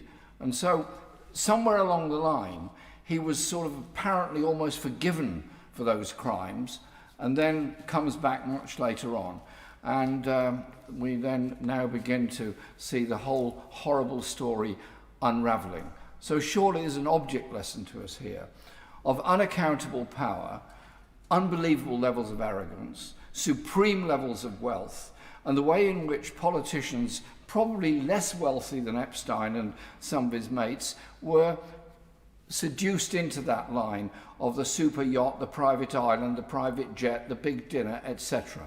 All of that is a corruption of our political system, and unless we do something about the influence of big business, super wealth and money in politics, then everything that Bernie Sanders says about the USA, that it's got the best democracy that money could buy, will soon be applying to this country as well. We've got to be much stronger about needing a much more pure form of democracy and accountability within our society.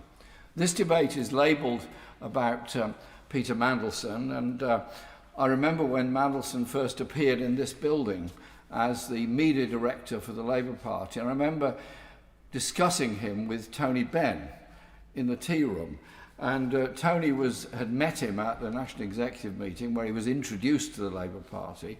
And I saw Tony that evening and said, "What was it like?" And he said, "Well, this guy Mandelson's going to give us all a lot of trouble." And he then wrote in his diaries that evening, "I find Mandelson a threatening figure for the future of the party." And what Tony recognised was that Mandelson's whole objective was a political one. It was a political one to take the Labour Party away from its roots, to take it away from its trade union connections, to take it away from the working class communities and turn it into a party of business. As the member of West Derby was pointing out earlier, and others, that then eventually ends up with Labour Together and their huge amounts of money that they spent trying again to subvert the whole principles behind the Labour Party. And the results of all this are being paid for day in, day out, in hospitals spending 15% of their expenditure on private finance initiative, schools having to pay the debts of building schools for the future, and so on.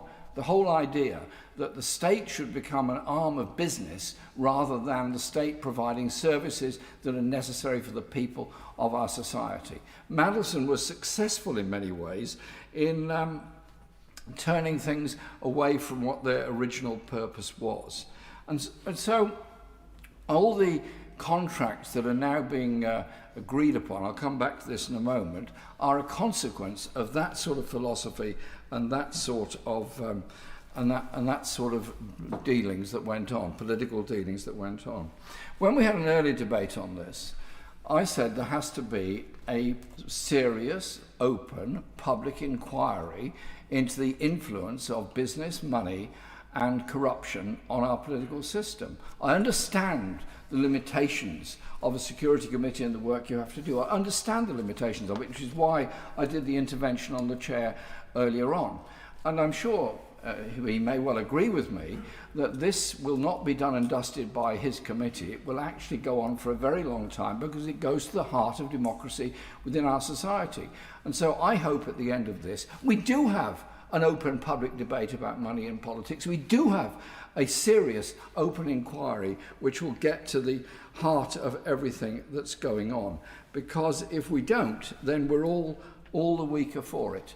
And as the member for Pontypridd pointed out, the victims of this at the moment are known to be those young women who had such terrible experience and terrible time at the hands of the rich and the powerful. And if we don't, then there will be other victims of the rich and the powerful further down the line. I want to just talk briefly, if I may, because I realise that time is of the essence, about Palantir. On the 22nd of July 2025, that's less than a year ago, Peter Mandelson sent an email to Morgan McSweeney. The subject was a name, Peter Thiel. Mandelson wrote, "This celebrated techie is in London till August the 9th. I don't know whether you have been approached already, but it would be good for the PM to meet him." So the ambassador for Washington starts trying to set up meetings with a tech entrepreneur who happens to be a friend and supporter of Donald Trump. And then in the second tranche of the so-called Mandelson files laid before Parliament, the email is one of a series of moments in which Mandelson personally connected the UK government to Palantir, the data analytics and surveillance firm co-founded by Thiel, and to the wider network of investors around it, at a time when his own consultancy, Global Counsel, still counted Palantir among its clients. Is that corrupt or what? That the ambassador to Washington owns a company in which he is trying to introduce them to the head of the British government by a series of private emails using his connections that he obviously obtained as through the Labour Party over a very long time. And in 2024, he did not divest his significant financial stake, despite official advice that he should do so before taking up the appointment, and I quote, "The retained role and interest of Global Counsel would have to cease if appointed His Majesty's ambassador." It didn't. He carried on with that, as we well know, because we also know that the firm was met by the Prime Minister with Peter Mandelson in Washington. And that is this mysterious meeting that apparently nobody was at, but it happened. There's no record of it, but everybody was there. There was no discussion went on because nothing was reported, yet we all know it took place because they were filmed going into it. And that was only a fortnight after he'd gone into the job. And days later, on the 5th of March 2025, a partner in the Silicon Valley venture firm 137 Adventures, an investor in both Palantir and the defense company Anduril, emailed an invitation for Mandelson to attend the Hill and Valley Forum, the Washington gathering that brings together defense technology executives and Congress. The sender's name was redacted, but the file notes Mandelson will be attending with Louis, who we understand to be Louis Mosley, the head of Palantir's UK business. So this very tight connection of people goes on. And according to Ethan Stone of Open Democracy, Mandel's security mitigations forbade such one-to-one meetings with former clients like Palantir, a restriction which, like divestment from Global Counsel, the former ambassador assiduously ignored. So he didn't fulfill the requirements to divest himself. He didn't fulfill the requirements not to follow up connections of them. And as others have pointed out in this debate, he was very generous and free with his email advice to just about everybody and trying to set up things all the time. Yes, of course. I'm wondering if my right honourable colleague remembers the Labour Party talking about the COVID issues that there were around COVID money. And so many different Conservative ministers, for example, or Conservative peers who had made introductions with companies that they were linked with. Does he remember the Labour Party jumping up and down about how people shouldn't be using their level of power and their access to get preferential access? And does he see anything ironic about the situation with Peter Mandelson? There are many ironies surrounding Peter Mandelson. The most useful thing he ever said was he hated me and wanted nothing to do with me and woke up every morning trying to get rid of me when I was leader of the Labour Party. I take that as a badge of honour, actually, because I wanted absolutely nothing to do with him and the politics that he had going on with him. But the reality was that he managed to land a deal for Palantir. That was his achievement. And in his farewell letter to the embassy staff, Mandelson singled out one achievement. The UK leaves the relationship with the United States, and quotes, in a really good condition, he went on to say, with a magnificent state visit and the new US-UK technology partnership, my personal pride and joy that will help write the next chapter of the special relationship set for next week.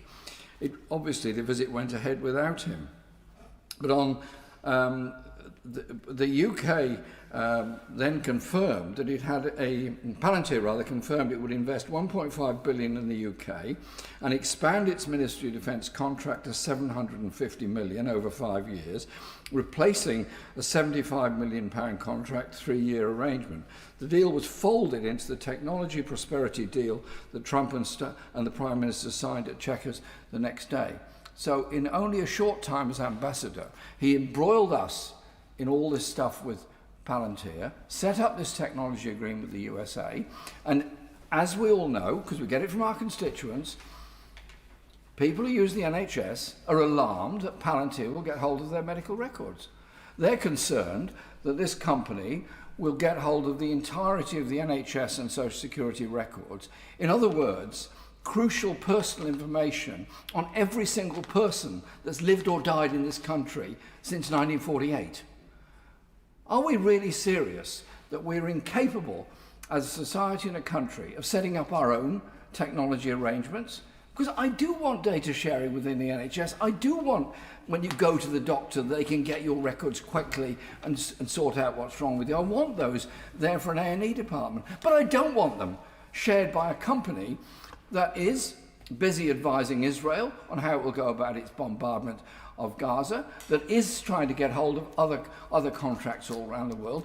Do we have to mortgage ourselves to an American multinational that will have control of and access to vast amounts of data? Surely to goodness, we've got enough ambition, enough ability that we can develop our own systems within the NHS. We're all proud of the NHS, but let's not destroy it by handing it over to the private sector. Let's not destroy the whole philosophy behind it by giving it over to those that will make money out of it, rather than deal with the obvious health issues that so many people face. And so I hope that the lesson from all this is that when the political system becomes corrupted by a lack of principle, becomes corrupted by the amounts of money that are made available to people, and the private donations that are made and are still made by private health interests and others to members of this House and to the parties represented in this House, we are all the losers. Democracy is the losers, and ultimately the price is paid by the poorest and most vulnerable people within our society. Thank you, Madam Deputy Speaker. It's a great pleasure to be the last of the backbench contributions for this evening. And I say it's a great pleasure. I actually mean it, because unlike some debates which we've all been in, this one has been characterised by knowledge and a really serious approach to the subject in hand. So I've learned a lot, so I'm grateful for many of the contributions. But the Right Honourable Member for Islington North did pick out quite a good point right at the start, where he said he was surprised that there weren't more people in the chamber to take part in this debate. But perhaps one of the reasons why it's relatively sparsely populated is because this feels like old news. It's easy to lose that sense of wonder and shock at the seriousness of the allegations which have led to the humble address. It's become old news, of course, that Peter Mandelson was grossly unfit for public office. We've known that for decades. Tony Blair knew it, not once but twice, because he sacked him for dishonesty. We've known for years that he was a byword for double dealing. After all, his nickname was the Prince of Darkness. That didn't come from nowhere. And we've known for years, unfortunately, of his continued friendship for his best pal, Mr. Epstein, and that he was such close friends and so on his side that he stayed in his house even when Epstein was in prison for child sexual offences. I mean, we say this too often without stopping to pause and realise what that actually means. It's an extraordinary statement. We knew that. The Prime Minister appointed him despite knowing these things, despite having advice on vetting from his then Cabinet Secretary. He ignored that advice. This was the Prime Minister, of course, who famously said he was going to put country before party, where on this occasion he appears to put party before national security. It's pretty serious. And then, of course, we've had the frankly unedifying spectacle some months ago of the government attempting, through obfuscation, to cover up this scandal. The front bench whipped the backbenchers to vote down the release of relevant documents, and it was such a grubby move, Madam Deputy Speaker, that it fomented such revolt amongst the honourable members opposite that the government was forced to climb down. And then there were, of course, not one but two stolen phones, which I accept. Perhaps that was what happened. But it wasn't just two stolen phones. There were no messages from the Chancellor of the Exchequer, no messages from the Deputy Prime Minister, although we do know that no one tells him anything, so perhaps we haven't learned, we won't have missed anything there. But no messages from the Chief Secretary of the Prime Minister either. And then the use of disappearing messages with no record kept by the Prime Minister in direct contradiction to the advice of the Cabinet Office guidance for the retention of records. All this found out, drip, drip, drip, one painful and damning piece of evidence after the another as a result of the Conservative-led humble address. And yet we're still not at the end. It's clear from those documents which have been released that there are obvious continuing gaps in disclosure. Messages have been leaked to the press, The Guardian, The Spectator, which are not included in the release to Parliament, even though they were ordered to be. The Intelligence and Security Committee, an organisation of eminent members of this House from across party, they have said, in their opinion, that the government is interpreting the exclusion on the grounds of prejudice to national security or international relations, and these are their words, these are being applied far too broadly by the government. And it feels, I'm sorry to say this, Madam Deputy Speaker, but it feels that the government is still at it, because they're withholding documents. We've talked a lot about the vetting file. If the vetting file itself is too difficult to disclose, then at least as the Right Honourable Member for Kenilworth suggested, the conclusions of the vetting file should be shared with the ISC. And it's important that the government, Madam Deputy Speaker, has no legal authority to take these decisions not to disclose. As the Intelligence and Security Committee said itself, and again I'm quoting, whilst the government may believe that there is a good reason to withhold various documents, it does not currently have the authority to do so. It's not for officials to decide what is released to Parliament. Parliament decides. And if the instruction, this is a direction from the High Court of Parliament to officials, if officials think that that has been too widely framed, then it is the responsibility of ministers to come to this House and persuade Parliament to change its mind. They have not done so.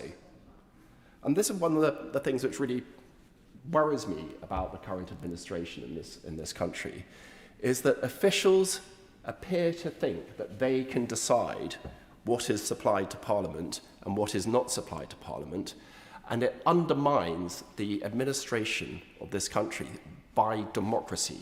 This is where decisions are taken. We are the people who decide what authority is granted to the executive, and for officials to then decide, perhaps for good reason, that they're not going to comply with the direction of the High Court of Parliament, then it undermines our entire democratic process, and they don't have the legal authority to make that decision. It is for the government to stand up for Parliament. If they think that Parliament has made too wide a direction, come and persuade us of that, and you will no doubt get a vote here to correct it. Yes, I will. I'm grateful. Just reflecting on the humble address and drawing particular attention to the scope, the Honourable Member will recall that it required the sharing of all communications between ministers and Lord Mandelson in the 6 months prior to his appointment, and all communications between ministers, officials and special advisers during his time as ambassador. Now that is a hugely broad scope that was drafted by the Conservative humble address.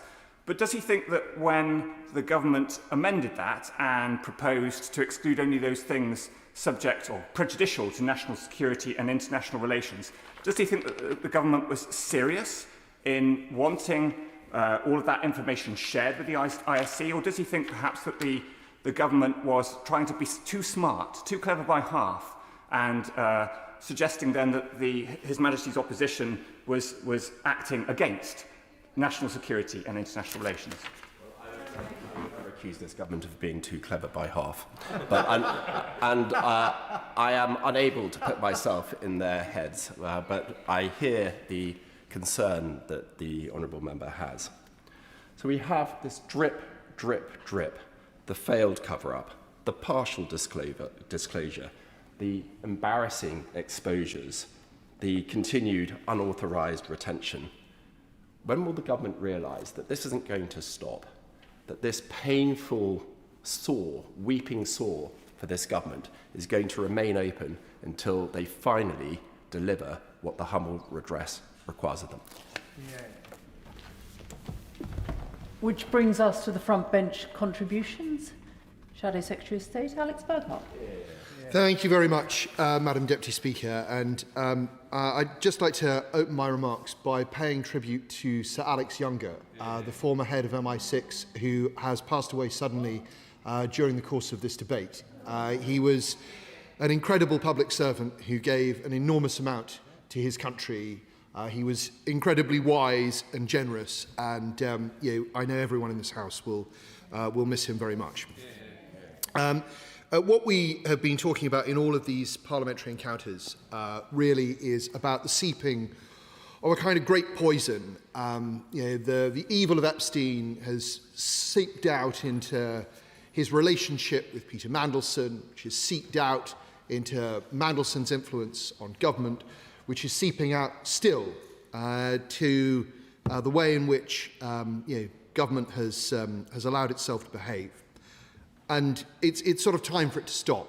And I think that we are approaching the point where we may be able to draw a line, but that point is still quite a long way away because we're dependent on the police releasing their documents. And it's why, thinking in these ways, that I want to ask the Chief Secretary to the Prime Minister that we try a new approach now, that we build on what's already happened, but that we go further so that the House can be more reassured about what is being shown sight of and what it's not being shown sight of. There is, as far as anyone can see, no good reason why the government cannot tell the House more in terms of high level. As I said earlier, the Chief Secretary of the Prime Minister on Monday gave us something more high level in the 4 categories. But as I mentioned in my remarks, there is further that we can go.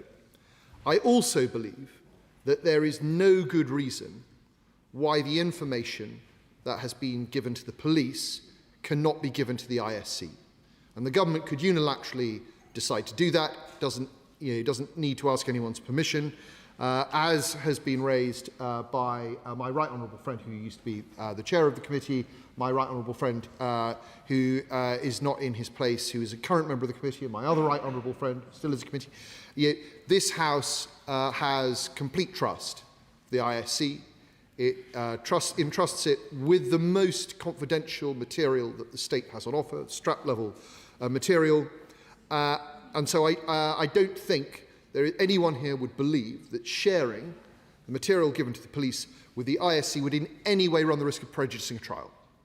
And consequently, I genuinely invite the Chief Secretary of the Prime Minister to give the House that.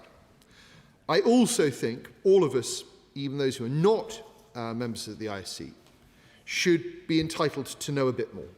And we should be entitled to know about the number of messages that are withheld.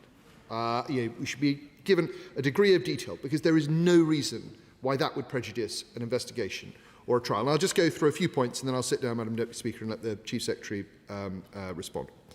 I want to return to his own messages, not because I think he's done anything wrong. I don't believe he has. But he disclosed to us the other day that he had messages that he didn't feel were relevant. And I wonder if he could tell us, they're obviously not in the return, but we need to know, because the humble address said messages that were between ministers and Peter Mandelson should be disclosed. I want to know the process that was gone through with those messages that led to them not being in the humble return. Were they deleted? Were they deleted after they had been shown to officials? Were they shown to officials and decided not to be disclosed? But it'd be very good to have clarity because it might give us insight on how other such messages were treated.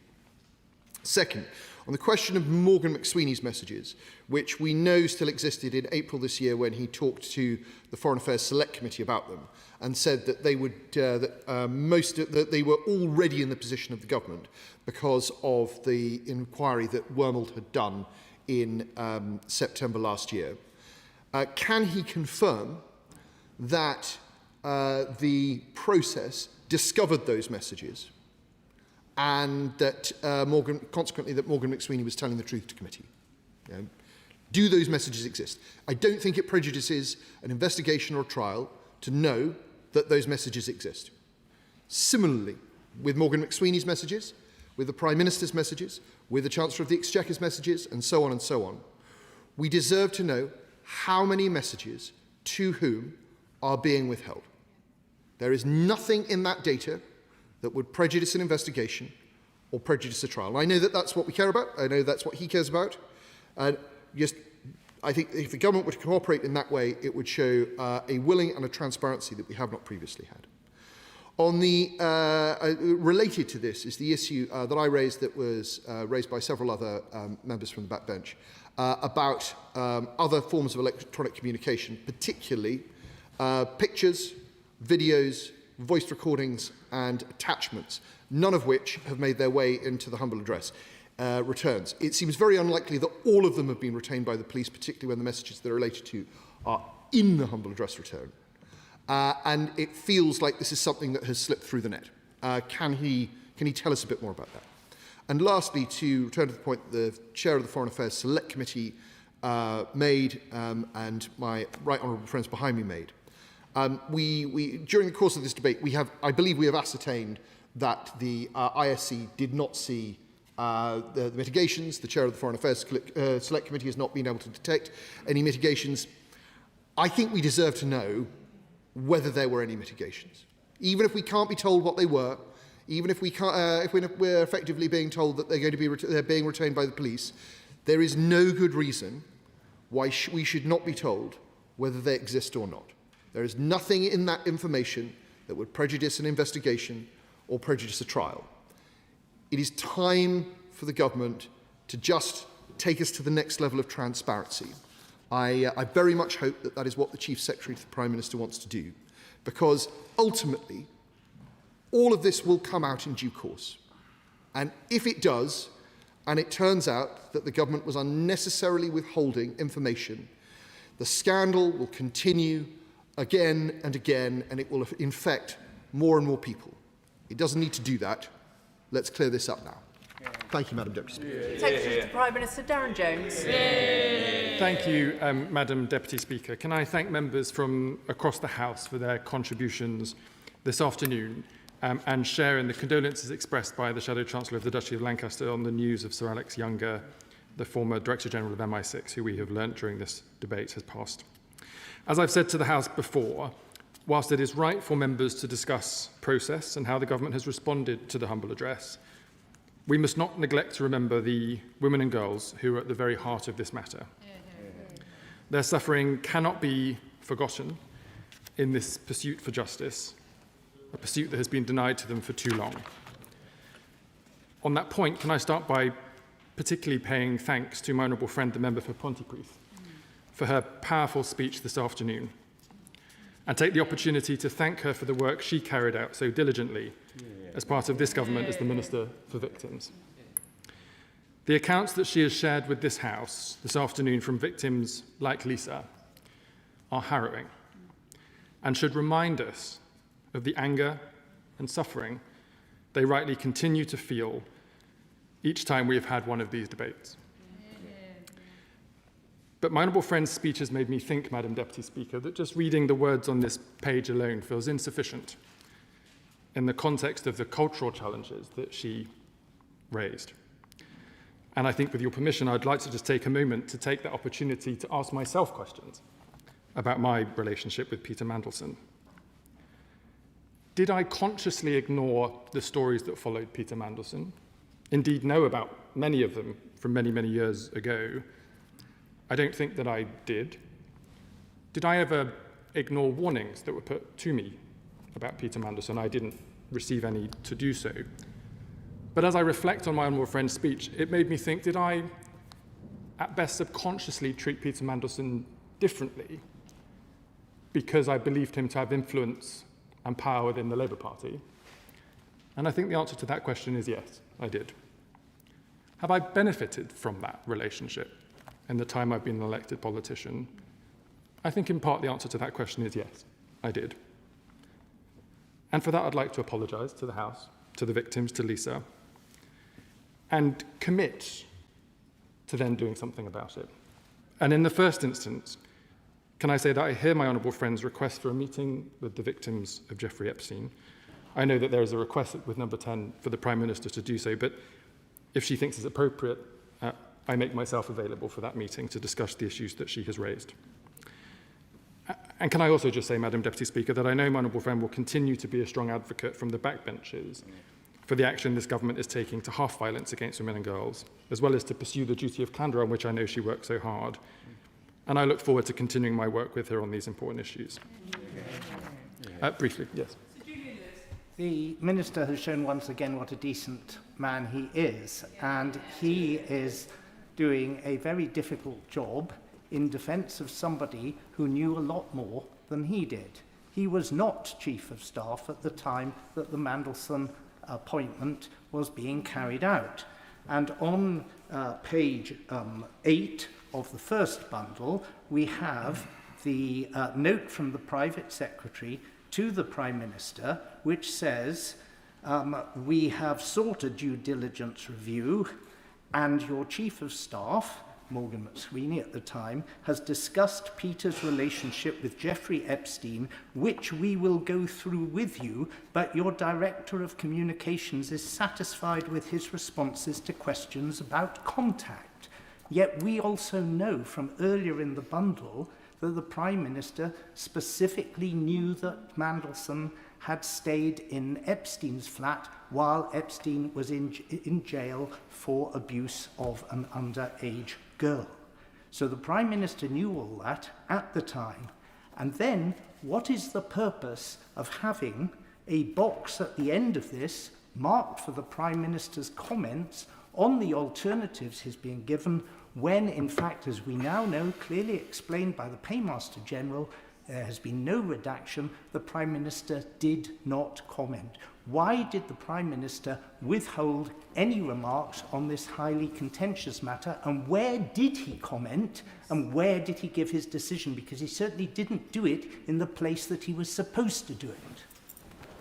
Thank you, Madam Deputy Speaker. In relation to the first part of the Right Honourable Gentleman's question, he knows, because I've confirmed at the dispatch box to the House previously, that questions were put by the Prime Minister's former Chief of Staff to Peter Mandelson following the due diligence report to ask for further information about the stories that had been reported in the newspaper, and that Peter Mandelson replied to those questions. That information was then considered by those in number 10. As I've confirmed to the House, that document, the questions and its answers, are one of the documents that have been held by the Metropolitan Police, and I have been advised repeatedly that I am not permitted to disclose what I have seen in that document on the floor of the House. And so I'm afraid it's just going to have to be one of those questions that remains until such time as the Metropolitan Police publishes its documentation. In relation to the second part of his question, I refer the Right Honourable Gentleman to the Paymaster General's answer earlier today, which is the answer to that question. Madam Deputy Speaker, this is now my 11th update to the House on this matter, and I'm grateful for the opportunity to answer members' questions. I'll speak to a number of issues first before turning to some specific questions from members and then setting out what the government intends to do next. Since the humble address was passed on the 4th of February, the House will know that a huge disclosure exercise has been undertaken by government officials. The motion called for the disclosure of documents in respect of the appointment and dismissal of Peter Mandelson as His Majesty's Ambassador to Washington, alongside relevant communications. The publication of documents on the 11th of March, followed by the second tranche on Monday this week, has, in the government's view, done this. I hope the government has provided the House with the reassurance it needs that, with the exception of the small number of documents that are withheld at the request of the Metropolitan Police, which we intend to publish when we would be allowed to do so, that the government has discharged its duties to the House in relation to the humble address. Sure. I'm extremely grateful. In those terms, at what point did the Metropolitan Police ask for the vetting summary? Because clearly it's now a known fact that there was an assumption that that vetting summary, not the granular detail, but the summary, was likely to be published, albeit in a redacted form, having been through the normal process. If the Right Honourable Member will forgive me, I've noted that question from earlier in the debate, and I'll come to it in grouping shortly. Madam Deputy Speaker, I note the comments and questions from members today on the process that officials have led to support the government in responding to the humble address. As I have said each time I've been at the dispatch box, the government has taken its obligations to comply with the humble address seriously, and it has done so, in its view, in full. Madam Deputy Speaker, I do, though, hear some members' calls for the government to provide further detail on Peter Mandelson's vetting. As I told the House on Monday, we have shared the vetting summary and recommendation with the Intelligence and Security Committee. However, the vetting inputs that are collected as part of those investigations would never be published because, if the government did so, people would feel unable to answer those questions honestly and frankly in any UK security vetting investigation in the future, a point that had been made by a fellow honourable member who has been through that process. This would undermine our national security, not just in this instance, but the very basis of the national security system itself. This would have far-reaching impacts that no responsible government rightly should entertain. It is on that basis, Madam Deputy Speaker, that I welcome the comments from the Chair of the Intelligence and Security Committee, Lord Beamish, on Monday night, that he, and I quote, agrees with the government that the larger vetting documents shouldn't be released to the committee because of the potential impact on the vetting system. And as the former National Security Advisor, Lord Sedwell, wrote in a letter published in the Times today, and again I quote, the Intelligence and Security Committee has seen a summary of the issues that vetting inevitably raised. That should be sufficient for Parliament to judge the Prime Minister's handling of this episode. Any humble address requiring disclosure of Lord Mandelson's detailed submissions or vetting file would be a serious mistake. And in the other place yesterday, Baroness Manningham-Buller, the former Director General of MI5, said, and again I quote, I know that security vetting is very detailed. I have been subjected to it many times myself. It goes to your school, education, employers and friends, and people speak frankly. If for one moment they felt it was going to be published, security vetting designed to protect the most secret information would be of little value. Whatever else we do, we must hold on to that. However tempting it would be for whatever reason to know the full contents, they must not be revealed. I'm not talking about this case, but about a general principle. Madam Deputy Speaker, I hear the arguments put by Right Honourable and Honourable members in the House today, but I do say that not just the government's position, but the advice from the chairman of the Intelligence and Security Committee, a former National Security Advisor, and a former Director General of MI5, their advice should be taken seriously. Aisha. Here through this debate, and not one person has asked for all of that information to be published. Not one. People have been asking for the summary at the end, the outcome. Did it say, read, he should not be granted clearance? I've said repeatedly, Madam Deputy Speaker, the summary has been given to the Intelligence and Security Committee. I think the Honourable Lady may be confusing the summary and the recommendation from the interview information that was collected between the UKSV official and Peter Mandelson. And this is important, Madam Deputy Speaker, because, as the other Honourable Member said from the Liberal Democrat benches, when you go into an interview with a UKSV specialist, they tell you, you must tell me everything and it will go no further. If that were to be handed over to a politician, even a politician on the Intelligence and Security Committee, it would undermine the very basis of that work. Moving to the question of documents... sorry, I give way. Minister for giving way, but I think we need to be very clear about this. The arguments he's making are right, but as the Honourable Lady points out, they're not a response to the arguments we are making. The argument that's been made to him by the Intelligence and Security Committee, as he knows, is that there is no harm to be found in the disclosure of the conclusions of the vetting process. We accept absolutely that the contributing material that led to those conclusions should not be disclosed. So I need him to be very clear that it is our view that the conclusions could be disclosed and there is no harm to be done to national security, which there would be if the contributing material were disclosed. The similar harm is not to be done by the disclosure of the conclusions. Will he confirm that?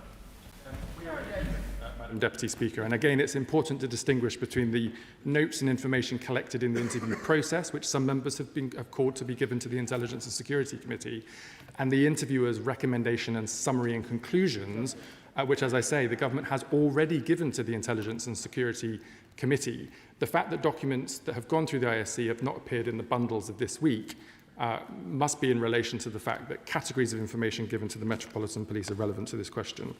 Moving to the question of documents members may have expected to see in the second tranche. As I said on Monday, Madam Deputy Speaker, some messages may not have been captured where people may have previously changed their phones without having backed up messages or had disappearing messages turned on, and I noted to the House on Monday that included myself. So in my circumstance, to answer the questions from the Shadow Chancellor of the Duchy of Lancaster, it's not that I took a unilateral decision about messages that I felt were in scope or not in scope of the humble address. It's merely I have access to no messages to disclose.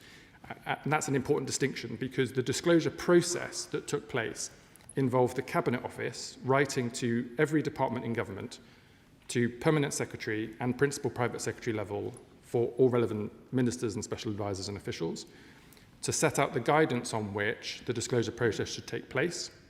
That is, for example, to include WhatsApp and other communication services, emails, personal devices, work devices, other messaging platforms, and a clear set of guidance about what would be in scope and not in scope. Permanent secretaries, as the accounting officers to Parliament for each of those departments, were individually made liable for ensuring that disclosure process took place in line with the guidance. The Cabinet Office did not go to each person in each department and conduct that themselves. They executed it through departments in line with the process that I have set out. Sure. I just want to make sure that I understand. I hope he'll forgive me if I don't. So in his case, was it his permanent secretary as the accounting officer who verified that the messages he had were not admissible to the process? His misunderstanding, Madam Deputy Speaker, is there were no messages to consider, and that was different. Very briefly, but I should make progress. So the reason I brought this up in the first place because on Monday he said, I do recall having some limited exchanges with Peter Mandelson over WhatsApp, including those I've discussed in the media. So I don't wish to push this point too far, but I just wish to understand there were messages. Who decided that they were not to be submitted to the humble address? Please, can you explain? I've tried to explain the answer to that a number of times, Madam Deputy Speaker. There was no decision to disregard any messages because there are no messages to consider. What I confirmed on Monday was that I have had WhatsApp exchanges with Peter Mandelson, but I haven't saved them on my devices to be able to share with my principal private secretary. The only person who could release those messages if they had them would be Peter Mandelson, who has refused to disclose his phone to the process.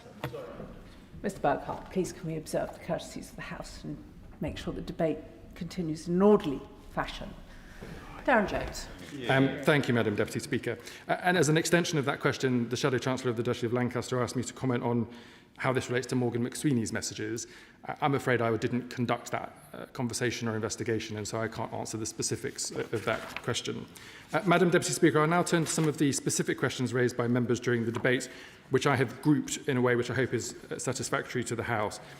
The first in relation to vetting information, but also information in relation to mitigations, both commercial and national security related, and then indeed in the question of attachments. I've already addressed the issue of vetting information. In relation to mitigations, just to confirm to the House, Madam Deputy Speaker, I have not personally seen any of the UKSV information, nor the summary, nor recommendations, nor any mitigation information that was put in place. So I can't speak to this question with personal experience.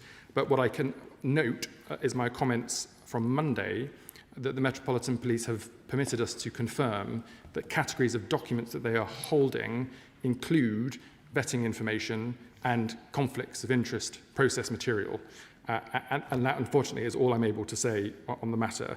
The member for South Holland and the Deepings is... Oh, Asha. Can I just therefore... Does he appreciate that there may be a difference between conflict of interest information and national security mitigations? And so he's able to tell us about some, but not able to tell us about whether or not there were mitigations in order to defend national security. I do share the expectation of my right honourable friend that there would be a difference between commercial mitigations, for example, what investments you may have in particular companies, and mitigations that may have arisen from national security considerations. What I do not know is whether that was the case and how they were dealt with in any particular way, because I don't have that information to hand. Lastly, on this first group of questions, Madam Deputy Speaker, the Right Honourable Member for South Holland and the Deepings asked me to confirm relevant bits of detail in relation to the Metropolitan Police, dates and documents. As I've set out previously, I've been advised I'm not permitted to be able to put that on the public record, but I'm happy to go back to the Metropolitan Police and see if there's anything further we can add in due course. Madam Deputy Speaker, the Shadow... Oh, sure.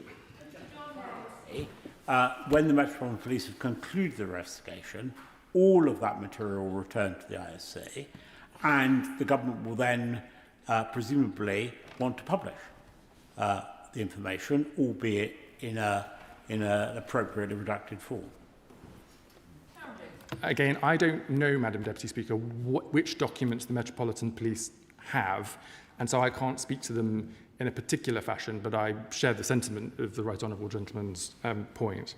The Shadow Chancellor of the Duchy of Lancaster asked me to confirm that there was a leak inquiry underway in relation to what appears to be information from UKSV being in the hands of Guardian journalists. I can confirm that leak inquiry is underway, but is not yet concluded.